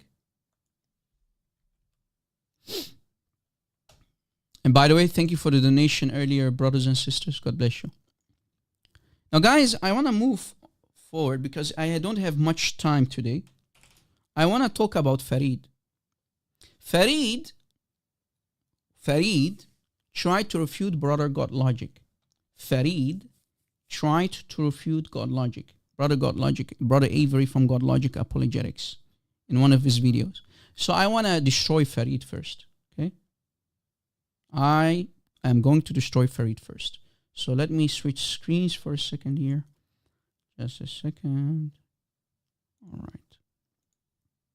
This is Farida, Sister Farida, the Mr. Farid Leaks, who leaked the emails about Yasser Qadi, the snitch himself, Gangu Taili himself, who leaked the emails about Dr. Yasser Qadi, about the holes in the standard narrative, remember? He was the main reason behind the whole mess. This guy here on the screen, this rat, this leaker of emails, who you cannot trust, he said he's going to bury Brother God Logic. Look what he said. I haven't had too many conversations with Avery, but I think I had 2 or 3, and they're quite short. This was all on Clubhouse, and one of them is burnt into my mind because of how ridiculous the situation was. Basically, we were in the Clubhouse room, and there were several Arab Muslims on the panel, and he claimed, believe it or not, that according to Islam, according to the Quran, Muslims are supposed to worship Jesus. I'm not kidding, by the way. He quoted Surah Tawbah, verse 31, اتخذوا أحبارهم ورهبانهم أربابا من دون الله والمسيح ابن مريم. Anyway. So guys, he's laughing about God logic, that this ayah says in chapter 9, ayah 31, that Jesus and Allah are the arbab, right? And he's quoting chapter 9, as you see on the screen. Chapter 9, ayah 31. اتخذوا أحبارهم ورهبانهم أربابا من دون الله والمسيح. Now, the argument is because on the name al-Masiha wal-Masiha, you have a vowel on top, right? A fatha. And they say because it's a fatha, it goes back to the ahbar wal ruhban, right?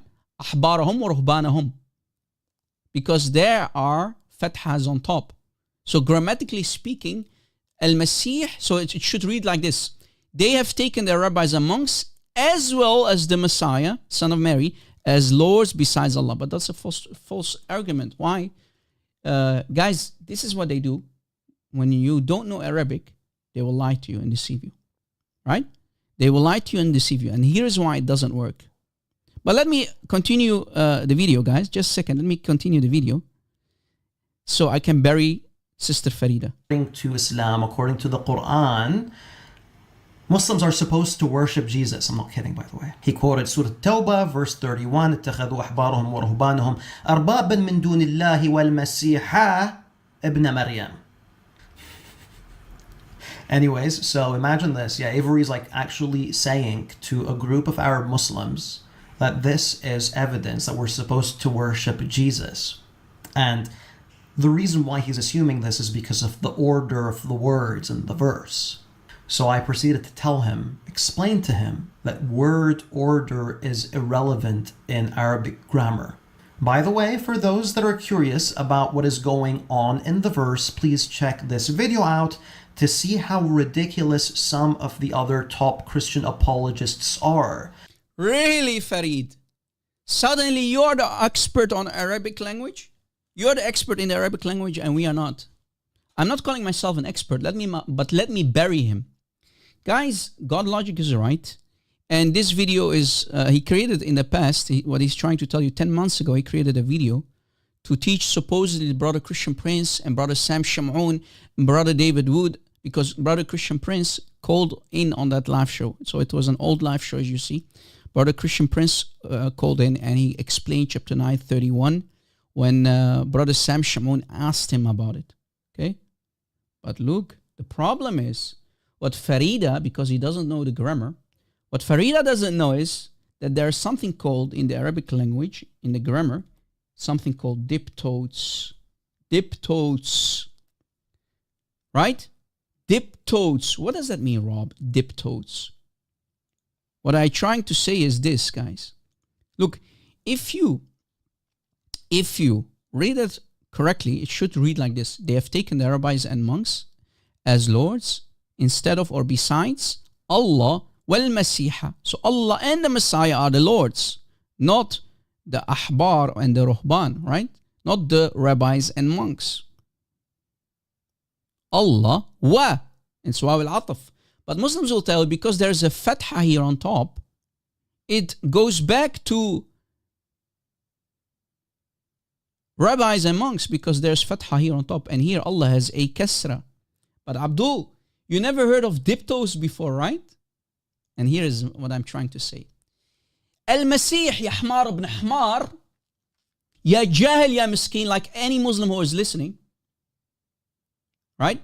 Ya Hmar ibn Hmar, Al-Masih, like any name that is foreign, like Joseph, like Ibrahim. Al-Masih is not an Arabic word. It's not an Arabic name. It's a diptote. It's a foreign noun. Al-Masih, Joseph, Ibrahim. It's an A'jami, Ism A'jami. Probably you never heard of this before. And that means when you have an Ism A'jami, it's this noun is mamnu' min as-sarf. Or we say it like this, غير منصرف يا جاهل. When you have a diptote, it means that ism mamnu' min as-sarf. It's غير منصرف. What that means is, this proves that when such a noun, like al-Masih in this case, even if it has a fatha on top, it doesn't go back to al-ahbar wa ruhban, to the rabbis and monks. Why? Because it's غير منصرف. So it will have a fatha instead of a kasra. Grammar, if you know anything about grammar and diptotes, ممنوع من الصرف or غير منصرف, اسم غير منصرف يا حمار, it cannot have a kasra at all. It must have a fatha. So the point, our argument stands strong because al-Masih, because it's a diptote, it will not have a kasra, but must have a fatha. It must have a fatha. Did you catch it? Grammatically speaking, you are an idiot. You're a jahil. So you have another dilemma, like the dilemma, the other Quranic dilemmas. This is another dilemma for you that you need to fix. Ya Hmar. And there are many things like this, and there are many sentences or jumal in the Quran that are majrura, like majrur lafdan, but mansub muhallal. Mansub muhallal. So go learn grammar before you think you can refute us with your very bad grammar. You idiots. So you see, guys, how I just refuted the whole argument of Farida? Farida has no argument, guys. There's no refutation. Exactly, Amin. Good job. It's a diptote, and a diptote هو اسم أعجمي واسم أعجمي غير منصرف because it's a foreign word. It's not an Arabic word like Joseph, like Abraham. They will not get kasra because it's grammatically not correct to do that. غير منصرف. Do you see it? Go learn grammar. And when you learn grammar and you learn about diptotes, come back. Okay? اسم أعجمي يا حمار. المسيح اسم أعجمي. Do you see, guys, how I just refuted? So, guys, when you read it like this, they have taken their rabbis and monks أربابا من دون الله والمسيح. It's correct translation. Even if you change it like this, guys.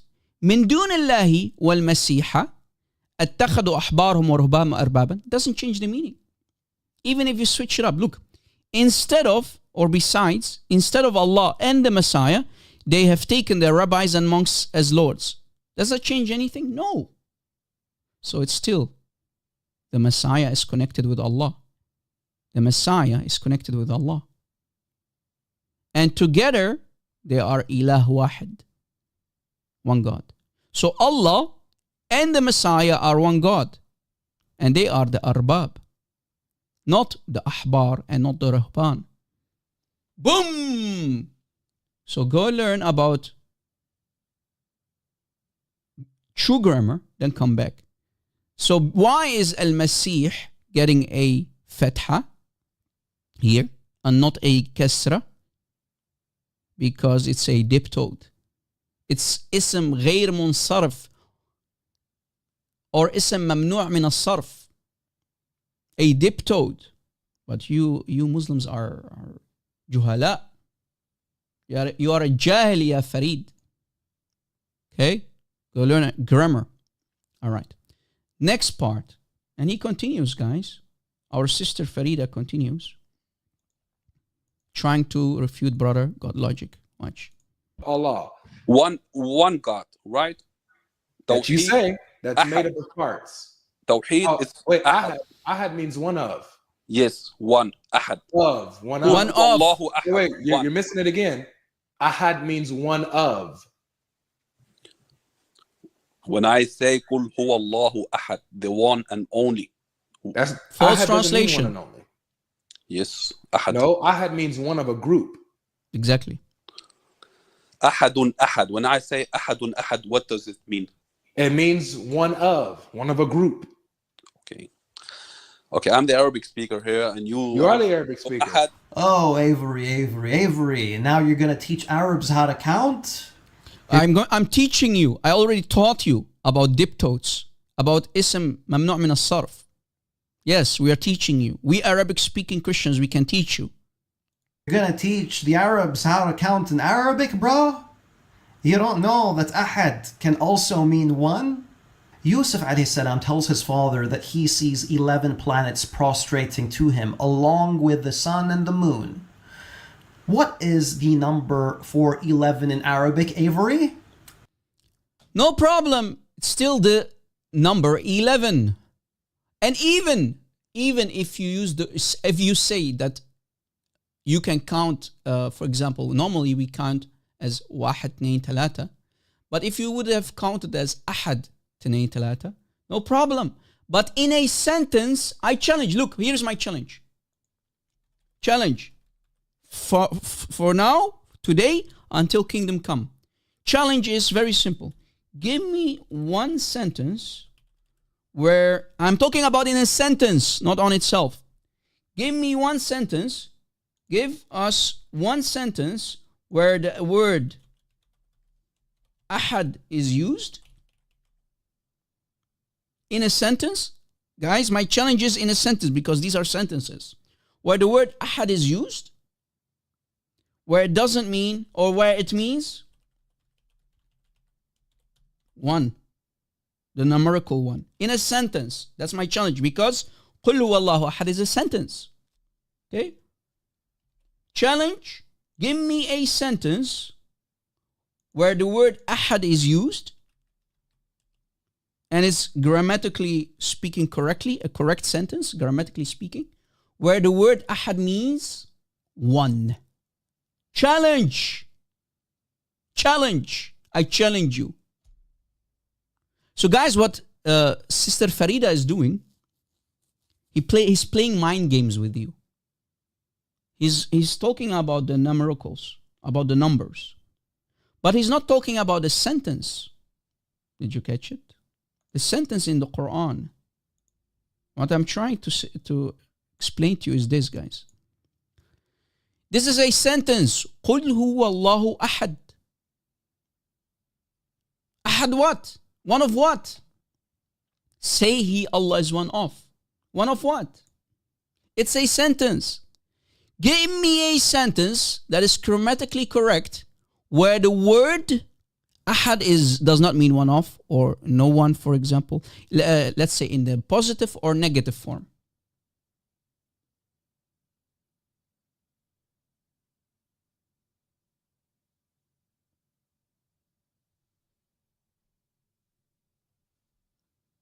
Where it doesn't mean no one or one of or anyone, depends on how you use it in the siyaq of the sentence. Okay?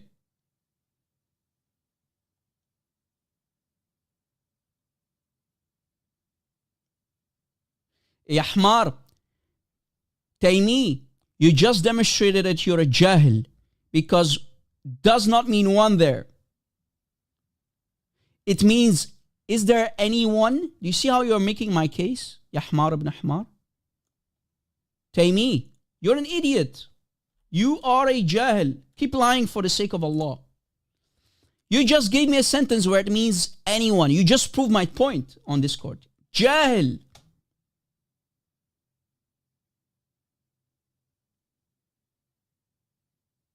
Jahil ibn Jahil.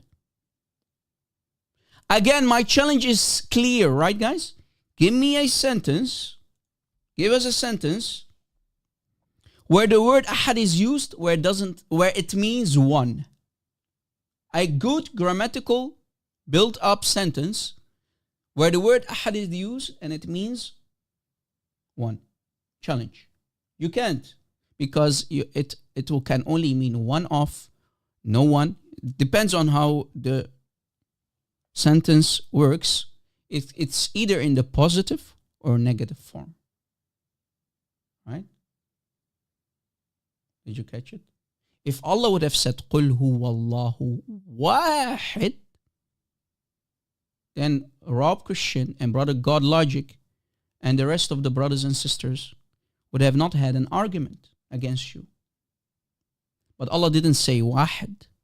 Allah said ahad. There's a difference between ahad and wahid in the jumla, in the sentence. Did you catch it? So our argument stands strong as long you Muslims can give us one correct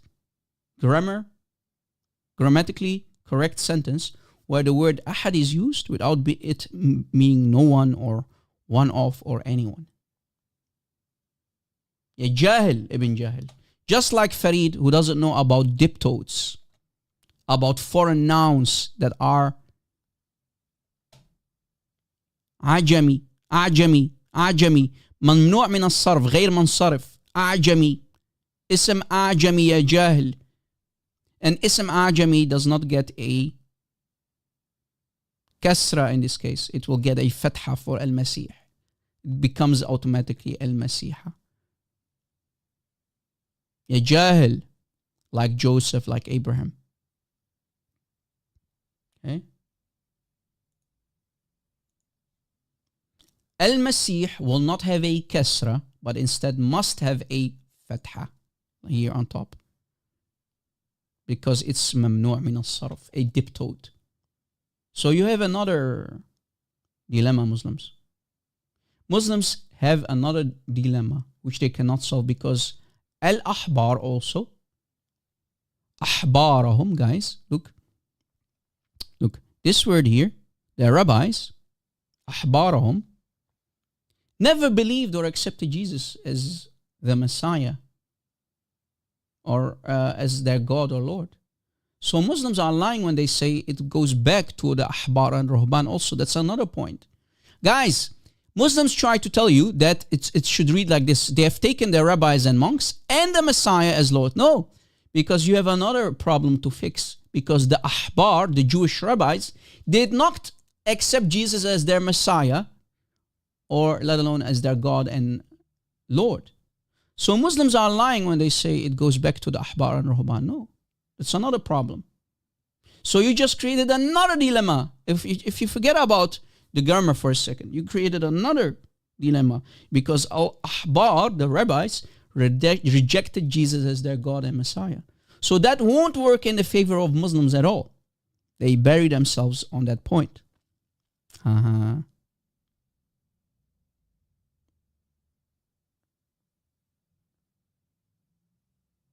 Another point, al-ma'tuf gets صفات الأعراب ولا يأخذ بعلامات الإعراب يا جهلاء. المعطوف يأخذ صفات الأعراب ولا يأخذ بعلامات الإعراب. Okay.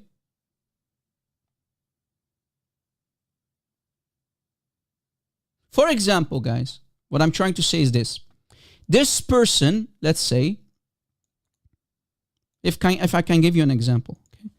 This person is a commander in the army. But he can also wear civilian clothes. He can be a civilian while being a commander at the same time. Did you catch it? Guys, this person, let's say person A, is a commander in the army, but he can also wear civilian clothing, so he can become a civilian. But it does not remove him from him being a commander in the army. Did you catch it? So in other words, if Allah is the commander who wears army clothes, Al-Masih is also the commander, but he has civilian clothes. But he's still a commander. He is still a commander like Allah. Did you catch it? Are you following me, guys? It does not remove his divinity here in the sentence. Al-Masih. Because Al-Masih is part of the Arbab. Did you catch it? Aywa. Do you see how I just buried Farida, guys? I buried Farida. Glory to Christ. Whatever they say, guys, whatever they do to defend Islam, they're lying. They have to lie. They have to lie. But what else is new? Right? What else is new? So either way, guys, we have a point. And if this is not enough, look, guys, if we go to chapter Az-Zukhruf, chapter 43, okay? We go to chapter 43. Okay? Let me prove again that Jesus is the source of knowledge. Jesus is what? Jesus is the source of knowledge. Did you know that, guys? Jesus, in this chapter, is divine. Why, Rob? Why is Jesus divine? Why is Jesus divine? Because it says this. Okay. Chapter 43, ayah 61 says, وَإِنَّهُ لَعِلْمٌ لِلسَّاعَةِ. And he, in context, Jesus, He is the knowledge of the hour. Ilm, not alam. So now I'm going to use the grammar again against them, guys. Since they love to talk about grammar, okay? Since they love to talk about grammar, I'm using the grammar against them. Here, it doesn't say la'alam. It says la'ilm with the kasra underneath the letter ayn. You see it here? The letter ayn. Here, the letter ayn. There is a kasra, not fatha. Because it's a kasra, it becomes knowledge. So, and he is, in context Jesus, he is the knowledge of the hour. And Muslims, guys, in their false translations, they're all over the place. Look, this is Quran.com. Look how they lie over and over and over and over. And indeed, he, Jesus in context, will be knowledge. No, that's not what it says. And he between brackets, guys, how is this sign knowledge? You see how they buzz themselves? I had to put a red line here. And he is. That's not. It doesn't say he will be. وَإِنَّهُ لَعِلْمٌ السَّاعَةِ. And look, and he is a source of knowledge. Osmani made it worse. Osmani gave it away. If Jesus is the source of knowledge, what does that make him? Thank you very much, Osmani. Osmani just helped me out. Thank you, Osmani. Emotional, damn it. Osmani just made my case for me, and he is the source of knowledge. If Jesus, question, if Jesus is the source of knowledge, what is he? If Jesus is the source of knowledge, what is he? That means he must be God. He must be divine. Right? And here these liars, look here. Abdul Halim is a big fat liar. This Quran gives knowledge. So Jesus is the Quran? Wait, Jesus is the Quran? You see, guys, how Muslim translators are all over the place? They have to lie. They have to be dishonest.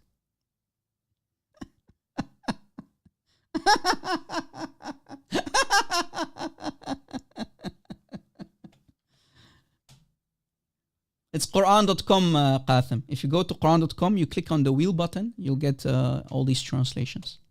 Okay? Go to Quran.com, you'll get it. They are all over the place in their false translations. Bunch of liars and deceivers. Yeah, I keep getting kicked, guys, from TikTok, but it's okay. Okay? And Yazidam, Allah doesn't know grammar correctly. Is it inda or, since you brought it up anyway, grammar mistakes, since Muslims love grammar mistakes, no problem. Let me show him grammar mistakes. Grammar mistakes. Slaves of or with. There are so many examples like these, Brother Zidam. Look, this is the chapter that you're referring to on Discord. Look, brother. In the Hafs version, the Quran, the most popular Quran, look, chapter 43, ayah 19, depends on which Quran you use, and you see different Arabic Qurans.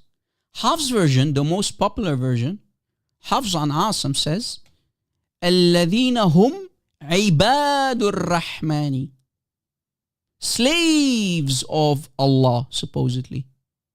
عبادو, slaves of. But the Qalun and Warsh versions, for example, say عند الرحمن, عند, with. There is a huge difference between with versus slaves of. Right, guys? Huge difference. What did Allah try to send down to Allah, from Allah through Jibreel to Muhammad? Did Allah say in chapter 43, ayah 19, slaves of Ar-Rahman or slaves with Ar-Rahman? With Ar-Rahman or slaves of Ar-Rahman? with or slaves of. Which one is it? Both cannot be same. Sorry for the typo, guys. Slaves, typo. Typo, guys, forgive me. Typo, okay? Slaves. Both cannot be Quran. What did Allah try to say? And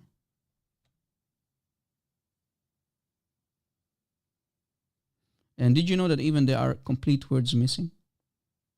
And did you know that Umar himself used to read Surah Al-Fatiha differently? And the hadith is sahih. Did you know that, Muslims? Rob, no way. Yes, way. Umar himself, look, if you go to Tafsir Ibn Kathir, Tafsir of Ibn Kathir, page 224, Tafsir Ibn Kathir, volume 1, page 224, explaining Surah Al-Fatiha and specifically ayah number 7. So, this ayah here. Look closely, guys. I want everybody to be focused. صراط الذين أنعمت عليهم غير المغضوب عليهم ولا الضالين. Umar, Caliph Umar, one of the companions, and I challenge any Sunni Muslim to say Umar is a kafir. Umar is a مبتدع يحرف القرآن.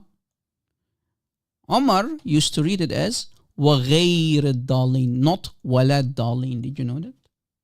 This is not me saying it. This is in the Tafsir of Ibn Kathir. Look, page 224.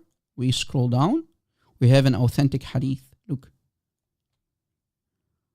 عن عمر بن الخطاب رضي الله عنه إنه كان يقرأ غير المغضوب عليهم وغير الضالين وهذا إسناد صحيح. وهذا إسناد صحيح. And what's the variant? The variant is literally in the blue there. You see it in the blue? That's the variant. وغير الضالين, not ولا الضالين. Muslims, was Umar a kafir for corrupting the Quran of Allah, and specifically Surah Al-Fatiha, ayah number 7? Is Umar a kafir? Muslims? So Rob, can you give us translation? Sure. Look. Tafsir Ibn Kathir. Tafsir Ibn Kathir, ayah 7. How the Muslims of today read Surah Al-Fatiha, وَلَا الضَّالِينَ, and not الضَّالِينَ. But Umar ibn al-Khattab used to read it as, and other than. Hadith is sahih. And here is even the web-based version of the hadith that you can find in Tafsir Ibn Kathir. And here is the physical book as well, back to back. What are we going to do? Even Surah Al-Fatiha, guys. Forget about Maliki Yawmiddin and Maliki Yawmiddin for a second. About king and owner. Forget about that one for a second. Which one is correct here? Is it and not or other than? Which one is it? Muslims.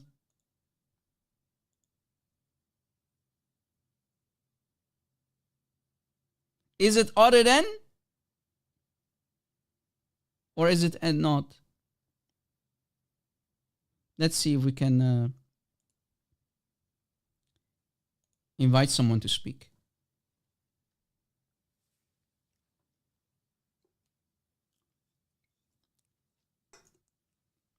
Yes, Omar, go ahead. Hello? Hello? Is it me that you're looking for? Speak. Why are you silent for the sake of Allah? Omar! Help Omar. Help the Sahabi Omar. Yeah, Omar. Omar Sayyid, what happened? You're on the panel. Omar became silent for the sake of Allah. Go down, yalla. Hello? Zidam, you're killing me, Zidam, with your funny. Look at Zidam, guys. I love this brother. Look. Hello. Isn't me that you're looking for? You Christians are naughty. You Christians are naughty, man. Naughty Christians. Hello. Is it me that you're looking for? Taimi, you had your chance. You're an idiot. You can't even speak Arabic. Go learn Arabic, then come back. You're like Farid. Farid doesn't know Arabic like you. Go learn about dip toads. Jahil. Let me try to bring up Omar again. Omar, talk.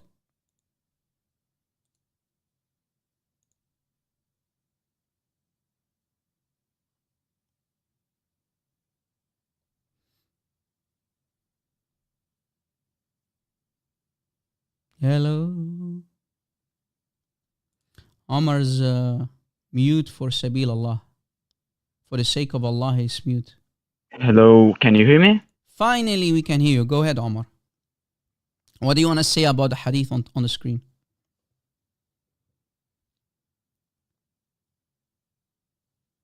You need to push when you speak, brother. I know it's very hard to figure out Discord. But if you want to talk, you need to push the button. Push to speak. Yeah, exactly. Hello.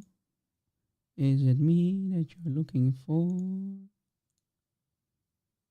Hello.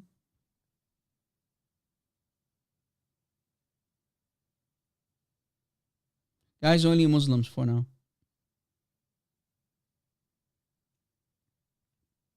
Any Muslim? Hello. Taimi, I'm not going to bring you up. You're an idiot. You can sit down and learn from beneath me.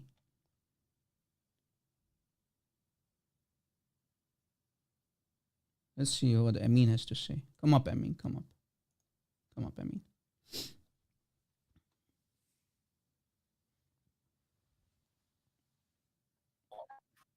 Yo. Yo to you. Wa rahmatul yo wa barakatuh. You hear me? Yes. Can you hear me? Yes, I can hear you. Okay, earlier, yeah, Jahil, you said that if I can bring a sentence using the word ahad, that you would retract your argument, correct? Yeah, give me a correct sentence in the Arabic language where the word ahad is used and it does not mean no one. Just a second, I'm talking. No one, one off. This depends on how you use it in the negative or positive form. Go ahead. I sent one in the chat. You said that it can't be no one or anyone. I sent one in the chat. No, the challenge is, yeah, Jahil. Jahil, listen. The challenge is, give me an Arabic correct sentence, a correct Arabic sentence, without any grammar mistakes, where the word ahad I just sent one. Just a second, I did not finish my sentence. Give me an Arabic sentence. Let's listen. Let me mute you because you Muslims don't have any decorum. Again, let me finish my sentence and then you can talk. Give me an Arabic sentence where the word ahad is used, where it means one. What you're giving me is no one. I mean, no one. It means no one. That you are proving my point. Give me, again, you're not listening. My challenge is simple. Give me an Arabic sentence where the word ahad is used and it means one. Go ahead. You're failing. Keep failing. Because no one is plural. I sent another one. Yeah, keep trying. I'm speaking. I'm speaking. Again, you just... I sent another one. The other I mean, do me a favor and do yourself a favor and go down. Guys, any sentence that is dropping, it means either no one, one off, ahad min, one off. You see, you just posted this. Let me copy what you posted, and I'll put it also in Google in on YouTube, guys, to show you how ignorant these Muslims are. They don't know Arabic, but they are pretending. You jahil. What does it mean? Ahad min. It means one off. You're proving my point. Ya jahil. Ahad min means one off. You idiot.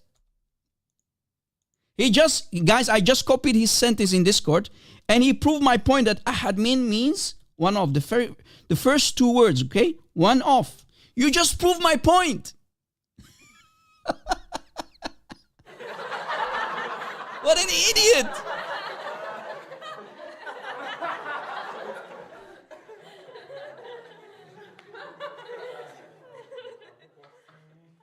Yeah, I think you have pee in your ears, Muslim. My challenge was, give me an Arabic sentence where the word ahad is used and it means not one. Off, for example. It means only one, right? Right? Simple. Again, if you look at this sentence in the Quran, in this jumla, this ayah, قُلْ هُوَ اللَّهُ أَحَدٌ. You just proved my point when you said ahad, min, one off. One off. You Muslims say, قُلْ هُوَ اللَّهُ أَحَدٌ means say He, Allah is one. That's a false translation. What you see on the screen is my correct English translation. You're proving my point that you Muslims are liars and deceivers. Good job. You're a clown. I mean, like Taymi, you are a bunch of clowns. You are proving my point. Because ahad in a siyaq of a jumla cannot mean one. It either means one off, anyone, no one. So it can be in the positive form or the negative form. But it cannot mean only the word one. So no, you learn Arabic, ya jahil. Again, my challenge is very simple. Give me a sentence where the word ahad is used in a sentence and it means one. It does not mean one. It means one off. Anyone, no one. It depends how you use it. Like tfu alayk and your ignorance. Yeah, ignoramus. You ultra crepidarian ignoramus, illiterate like your prophet. Idiot.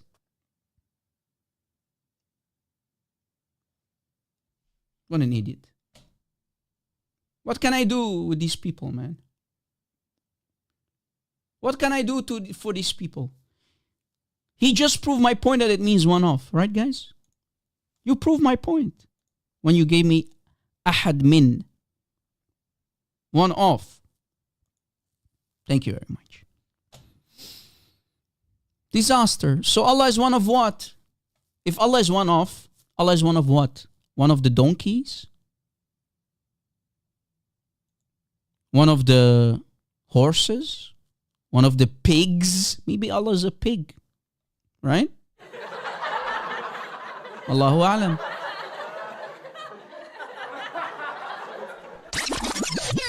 Or maybe Allah is one of the humans. Because today we proved that Allah is a young boy without a beard. Right, guys? Uh-oh. Or maybe one of the demons. Exactly. Well, I have to, Marcos. I have to bring out the belt because that's what these Muslims deserve. Not only do we need to teach them their own Quran and religion, but we also need to teach them Arabic. These Pakistanis, Afghanistanis who pretend to be Arabs, shame on you. Have some shame, Afghanistanis. Have some shame. You are not Arabs. You will never be Arabs. And you don't know about the Arabic language. Shame on you. So guys, I'm not only a teacher of Islam, but today I am forced. I don't like to be forced because, guys, I'm not a scholar of the Arabic language and I never pretend to be one. But my Arabic is good enough to teach Allah and to teach the Muslims Arabic. It's a disaster. Allah doesn't know Arabic, guys. Muslims don't know Arabic. What can we do? Allah's shy, Allah's tired. I think Allah was tired when He created all of these grammar mistakes, guys, in the Quran. Did you know that? Allah was shy, Allah was tired. Right? For example, here's another grammar mistake. Look, guys. In chapter 11, ayah 90 of the Quran, for example, here's another error created by Muhammad and Allah. I mean, Muhammad, there's nothing called Allah to begin with. But anyway. Look, Allah starts with the plural form. Rabbukum. But then He continues with the Rabbi. Grammatically speaking, it's not possible. Allah is your Lord in the plural form. But here, when it's talking about singular, here it says Rabbi. No, it should be Rabbukum, not Rabbi. Incorrect. And there are many examples like these. Right? So what I'm trying to say is this, guys. If I can give you another slide. Look. If you, grammatically speaking, من المخاطب إلى المتكلم, from the addressee to the speaker. It says here, right? Inna, for example, Inna Rabbi. No, it should be Rabbukum. Rabbukum, your Lord is merciful. Not Rabbi, because here we have a plural, and then it becomes suddenly singular. No, it should be Rabbukum, not Rabbi. Not my Lord, but your Lord. So the green is correct. So Allah made a mistake. Allah doesn't know Arabic like His illiterate prophet. And there are so many like these, guys. So many like these. So many mistakes. There are around 2,500 grammar mistakes, guys. I'm not kidding. How many? 2,000.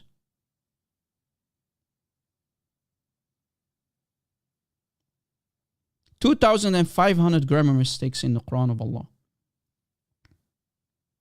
Crazy, isn't it? 2,500 grammar mistakes in the so-called perfect divine Arabic book of Allah. And we did not even talk about corruption. Corruption by scribes. Look. Corruption. Yes, Rob, corruption. Look.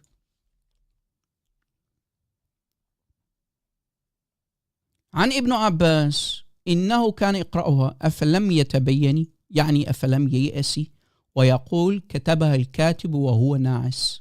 Authentic hadith. All the men in the chain are of the men of Imam Bukhari. إسناده صحيح. Sleepy scribe, a drowsy scribe, guys, corrupted the ayah according to Ibn Abbas in chapter 13, ayah 31. Sleepy scribe corrupts the Quran of Allah. Authentic hadith. So today's Quran, if we go to the ayah, in chapter 13, Surah Al-Ra'd, the thunder, the chapter of thunder, ayah 31 contains a corruption. Where is the real Quran of Allah if this ayah is corrupted according to Ibn Abbas? Here. So where's the corruption, Rob? Here, this word. This word is corrupted. This is corrupted. This is the corruption. It should be this word. It should be this word. So it should not say despair. It should be made clear. Made clear. So there's a difference between made clear and despair. Right, guys?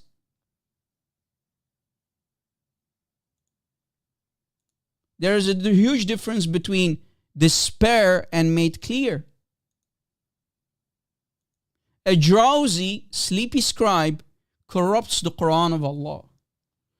Instead of writing yatabayyani, here in the green is always correct, right, guys? He wrote instead yayasi. Yatabayyani, yayasi. It should have been, has it not been made clear, يتبين, but he wrote instead, despair, lost hope. Where was Allah to protect his Quran from corruption? You see it? So today's Quran says despair or lost hope, ييأسي, but it should be made clear. Has it not been made clear? Where is Allah? Was Allah tired? Was Allah fat, gaining weight? Maybe Allah was tired. He was not paying attention to protect the Quran.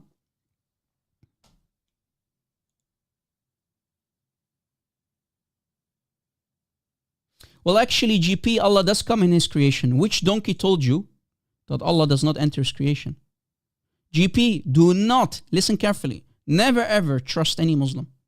Because actually, Allah comes down every night to the lowest heaven. So Allah does enter His creation. You see, guys, this is the problem that I have with brothers and sisters in Christianity. Whenever a Muslim tells them something, they accept it. Right? Look, in Sahih Muslim, for example, and also in the Quran, Allah is a tree, Allah is fire, Allah manifests Himself on the mountain. Allah always enters His creation. What are you talking about? Look, Allah waits till 1/3 of the first part of the night is over. He then goes down, He descends to the lowest heaven. Question, is the heaven of Allah creation? Question, is Allah's heaven creation? The answer is yes. So Allah does enter His creation. Thank you very much. So you see, GP, how you have been lied to, GP, brother GP? This is the hadith. This is the hadith. Muslim, Sahih Muslim, hadith number 758E. And here's the link also in YouTube. Question is, does Allah enter His creation? The answer is yes. And if Allah does enter His creation and heaven is creation, that means Allah enters creation. Thank you very much. Done. Done. So what's the problem if we Christians say Jesus took on flesh, body? He has always existed with the Father as the eternal Word of God, and the eternal Word of God became flesh. So what is the problem of you Muslims having problem with that? If your Allah always enters creation, Allah is so limited that He cannot hear the supplication if He doesn't go down. Go down. But the question is, how does Allah go down, guys? How does Allah enter creation? The Salafis will say, yes, we believe that Allah does enter creation, but bila kayf. No questions asked. Without any question. Bila kayf. La kayfiyya. Without questions. So they do not dare to question it. They do agree, the Salafis, they do agree that Allah does enter creation, but they don't know how. Maybe Allah takes the elevator or the escalator. Allahu A'lam. Allahu A'lam. But Allah does enter His creation, but we don't know how. We don't ask. No questions asked. Right? No questions asked. Because the moment you start to question, you leave Islam. Did you know that, guys? Even the question, asking the question leads you to kufr. You're a kafir.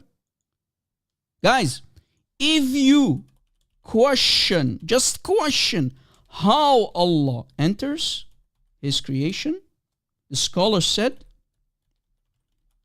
it's kufr, it's disbelief. Just asking the question. If you ask how or why, you are a kafir. Imagine. But they do admit, the honest Muslims do admit that Allah does enter His creation. Some Muslims say, no, this is by the power or something, it's metaphor, blah, blah, blah, blah, blah. But that's not what the hadith says. It literally says Allah descends. Allah enters the lowest heaven. Last time I checked, heaven is creation. Right, guys?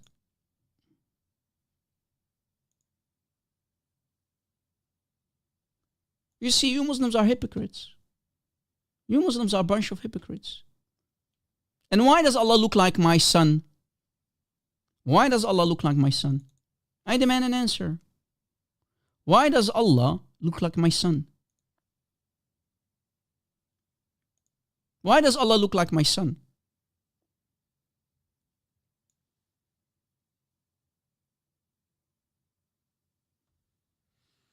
Why does Allah look like my son?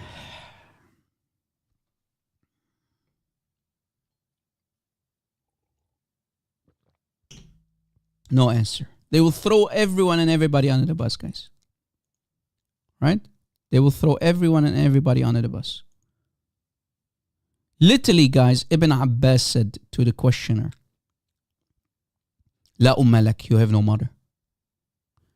When the questioner was quoting chapter 6, ayah 103, then I said to Ibn Abbas, doesn't Allah say in chapter 6, ayah 103, no eyes can grasp him, no eyes can see Allah? Ibn Abbas said as reaction, you have no mother. How dare you to question me?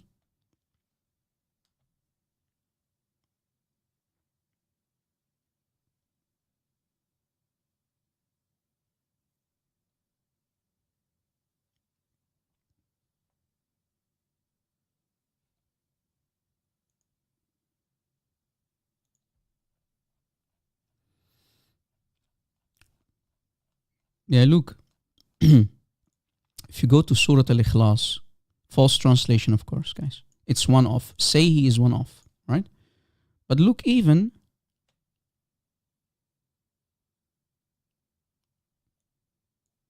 if I just change to a better translation, this is a very, very bad translation. Because remember, it's created by a woman. Look. Ahad. Do you see the word ahad in the last ayah, guys? So here we have ahad. قُلْ هُوَ اللَّهُ أَحَدٌ. قُلْ هُوَ اللَّهُ أَحَدٌ. Ahad, right? Here the same ahad is used, but here it means what? No one. Or none. You see how it proves my point? Ahad, when you use it in a correct grammatical sentence, it cannot mean one. It's always in a negative or positive form. No one, anyone, one of. Did you catch it? Did you catch it? It does not mean one. It's not one, no one, none, one of, anyone. Oops. There you go. Emotional damage. Do you see, guys, how even if you just continue reading the next ayahs, it destroys them completely. It wipes them away. Look. None. Ahad. So it does not mean one. It means here in the jumla, in the sentence, it means one of. قُلْ هُوَ اللَّهُ أَحَدٌ. Say he, Allah, is one of. Are you paying attention? Exactly. And Muslims are not paying attention, guys. You see how their own chapter, the same chapter, destroys their argument? Do you see it? Do you see how their own, pick any translation, guys, Dariyabadi, look, same. Anyone. You see, guys, how ahad cannot mean in a sentence. It cannot mean one. It's always either in the positive or negative form. Anyone, no one, one of, no one, none. Did you catch it? Idiots. Go learn Arabic. And that's how the cookie crumbles, baby. So Allah is one of what? Allahu A'lam. Allah knows breasts. Guys, thank you for being here. I really need to go. I'll get some visitors soon. In the meantime, I will ask the Muslims to learn Arabic. And when the moment you start to learn Arabic, true, correct Arabic, not the fake Arabic that you have been taught, then you have no other option but to leave Islam, because Allah is not one. Allah is not one. Allah is not as you want him to be. Allah is a young boy without a beard. You see, Allah is younger than these men here on the screen. Allah is a boy. You Muslims worship a shab amrad. You Muslims worship a shab amrad, a young boy. كما في الحديث الصحيح المرفوع عن قتادة عن عكرمة عن ابن عباس قال قال رسول الله, Muhammad said, رأيت ربي في صورة شاب أمرد له وفرة جعد قطط في روضة خضراء. Right? From Qatada, from Ikramah, from Ibn Abbas, golden chain, authentic, very, very authentic chain of narration, as you see. And of course, it's a seeing with the eye. إنها رؤية عين. إنها رؤية عين. Okay? The messenger of Allah said, قال رسول الله, I saw my Lord, meaning Allah, in the image of a beardless young man with curly hair wearing a green suit. And guys, if you reject this hadith, this authentic hadith, if you reject this authentic hadith, you're a Mu'tazilite. This is not me saying it, look, just to prove my point. If you reject that Allah is a young boy,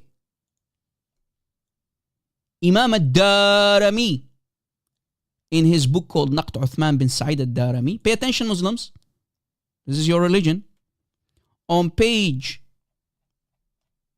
336, anyone who rejects the hadith, right, عن قتادة عن عكرم عن ابن عباس في الرواية الصحيحة, right, anyone who rejects it is a Mu'tazili. Your blood becomes halal يا كافر. لا ينكره إلا المعتزلي. لا ينكره إلا معتزلي. وقال ابن تيمية أيضا كما في الحديث الصحيح المرفوع عن قتادة, again the hadith repeated, رأيت ربي في صورة شاب أمرد. وقال ابن كثير في تفسيره, and Ibn Kathir in his tafsir said, إسناده على الشرط الصحيح. The chain of narration is on the condition of a sahih. قلت, Imam al-Darimi said, قلت, in the green guys, فالحديث صحيح. I said, the hadith is sahih. And the hadith was made sahih by Imam Ahmad ibn Hanbal, وابو الزرعاء الرازي, وابن صدقة, والخلال, وابو الحسن بن بشار, وابو طالب الأشعري, والطبراني, وابو يعلى, وابن تيمية, وابن كثير, وأحمد شاكر, والشيخ الألباني himself. And it is an eyewitness, the wife of Ubay bin Ka'b. The wife of Ubay bin Ka'b was the eyewitness. Yalla. Eyewitness for what? For seeing and hearing that Ibn Abbas was getting it from Muhammad. Eyewitness on top of eyewitness. Who is the eyewitness? Ibn Abbas, who heard it, plus the wife of Ubay himself. Ubay, this companion, the big companion who wrote the Quran, Ubay bin Ka'b himself, who Muhammad ordered you to go to. Right? He mentioned 4 people, Ibn Mas'ud, Ubay bin Ka'b, Ma'ad, and Salim, the freed slave. Remember? In that authentic Bukhari hadith. So if you reject this hadith, you are a Mu'tazilite, you are a kafir, you are a zindiq. And here is more. Look at Abu Ya'la. Look what Imam Abu Ya'la said. In his book, look. Imam Abu Ya'la, liar! Yeah, of course, you're going to call me a liar, but the books are on the screen. You can run, you can hide, but you can't from me. You can play those games, but it's not working today for you Muslims.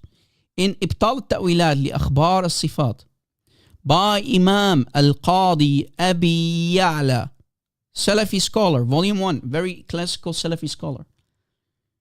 In his book, look what he said. Look what he said, guys. Look what he said. On page 143. I have the books that you don't have, Muslims, clearly. 143. So this is book number 2. The hadith is sahih. I continue. Look. قتادة عن عكرمة عن ابن عباس قال قال رسول الله رأيت ربي في سورة شبمرة. The hadith is sahih. Okay? And he continues on the next pages. Look, page 144. Same book, page 144. We go up. Look what it says. Anyone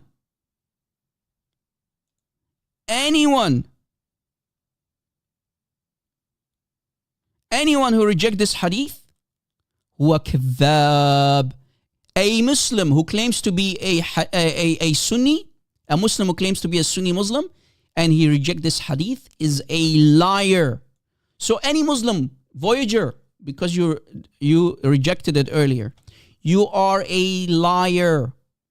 You're rejecting authentic hadith of your Prophet. You are a liar, not a Sunni anymore.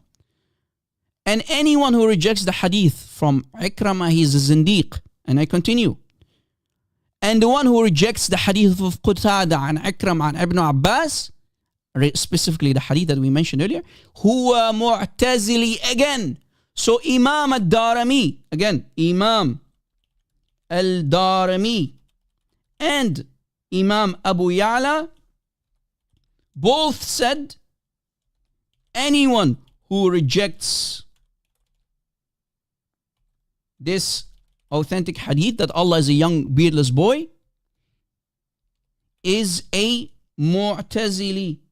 Mu'tazili. You're a Mu'tazilite. A Mu'tazilite are kuffar. Remember? And I continue on the next page. I'm not done. I'm not done. Look, next page. Page. Abu Ya'la's book, page 145. Look what it says. Ahmad ibn Hanbal is being asked about the hadith of Qatada and Ikram and Ibn Abbas. Same hadith. رأيت ربي في سورة شبمرة. Ahmad himself, bin Hanbal, Ahmad bin Hanbal, the founder of the Hanbali madhab, he says that the big of the Sahaba have mentioned this hadith. And if you have any doubt, anyone who doubts this hadith, فَهُوَ جَهْمِي, he's a Jahmi, and even your shahada is not to be accepted anymore. Islamic shahada cannot be accepted from you anymore. And you should not be greeted. Muslims cannot say to you, Assalamu alaikum anymore. And even if you are sick, you're not allowed to be given medicine. In other words, you should die. In other words, you must be put to death. Are these words crystal clear, Muslims? Are these words crystal clear if you reject this hadith? Be warned, Muslims. Your shahada is not going to be accepted if you doubt this hadith about Allah being a young beardless boy. You should not be greeted in an Islamic way anymore. And even if you get sick, Muslims are not allowed to give you medicine. So you should die. You're dead. Your blood becomes halal. Boom!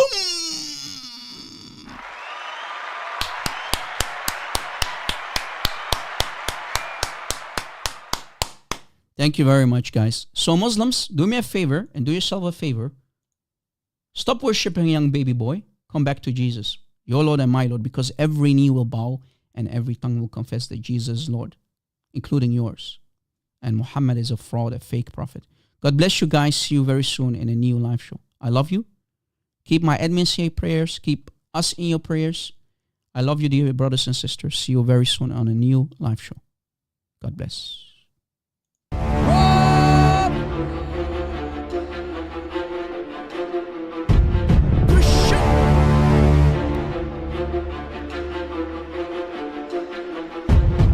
Backup channel, please subscribe.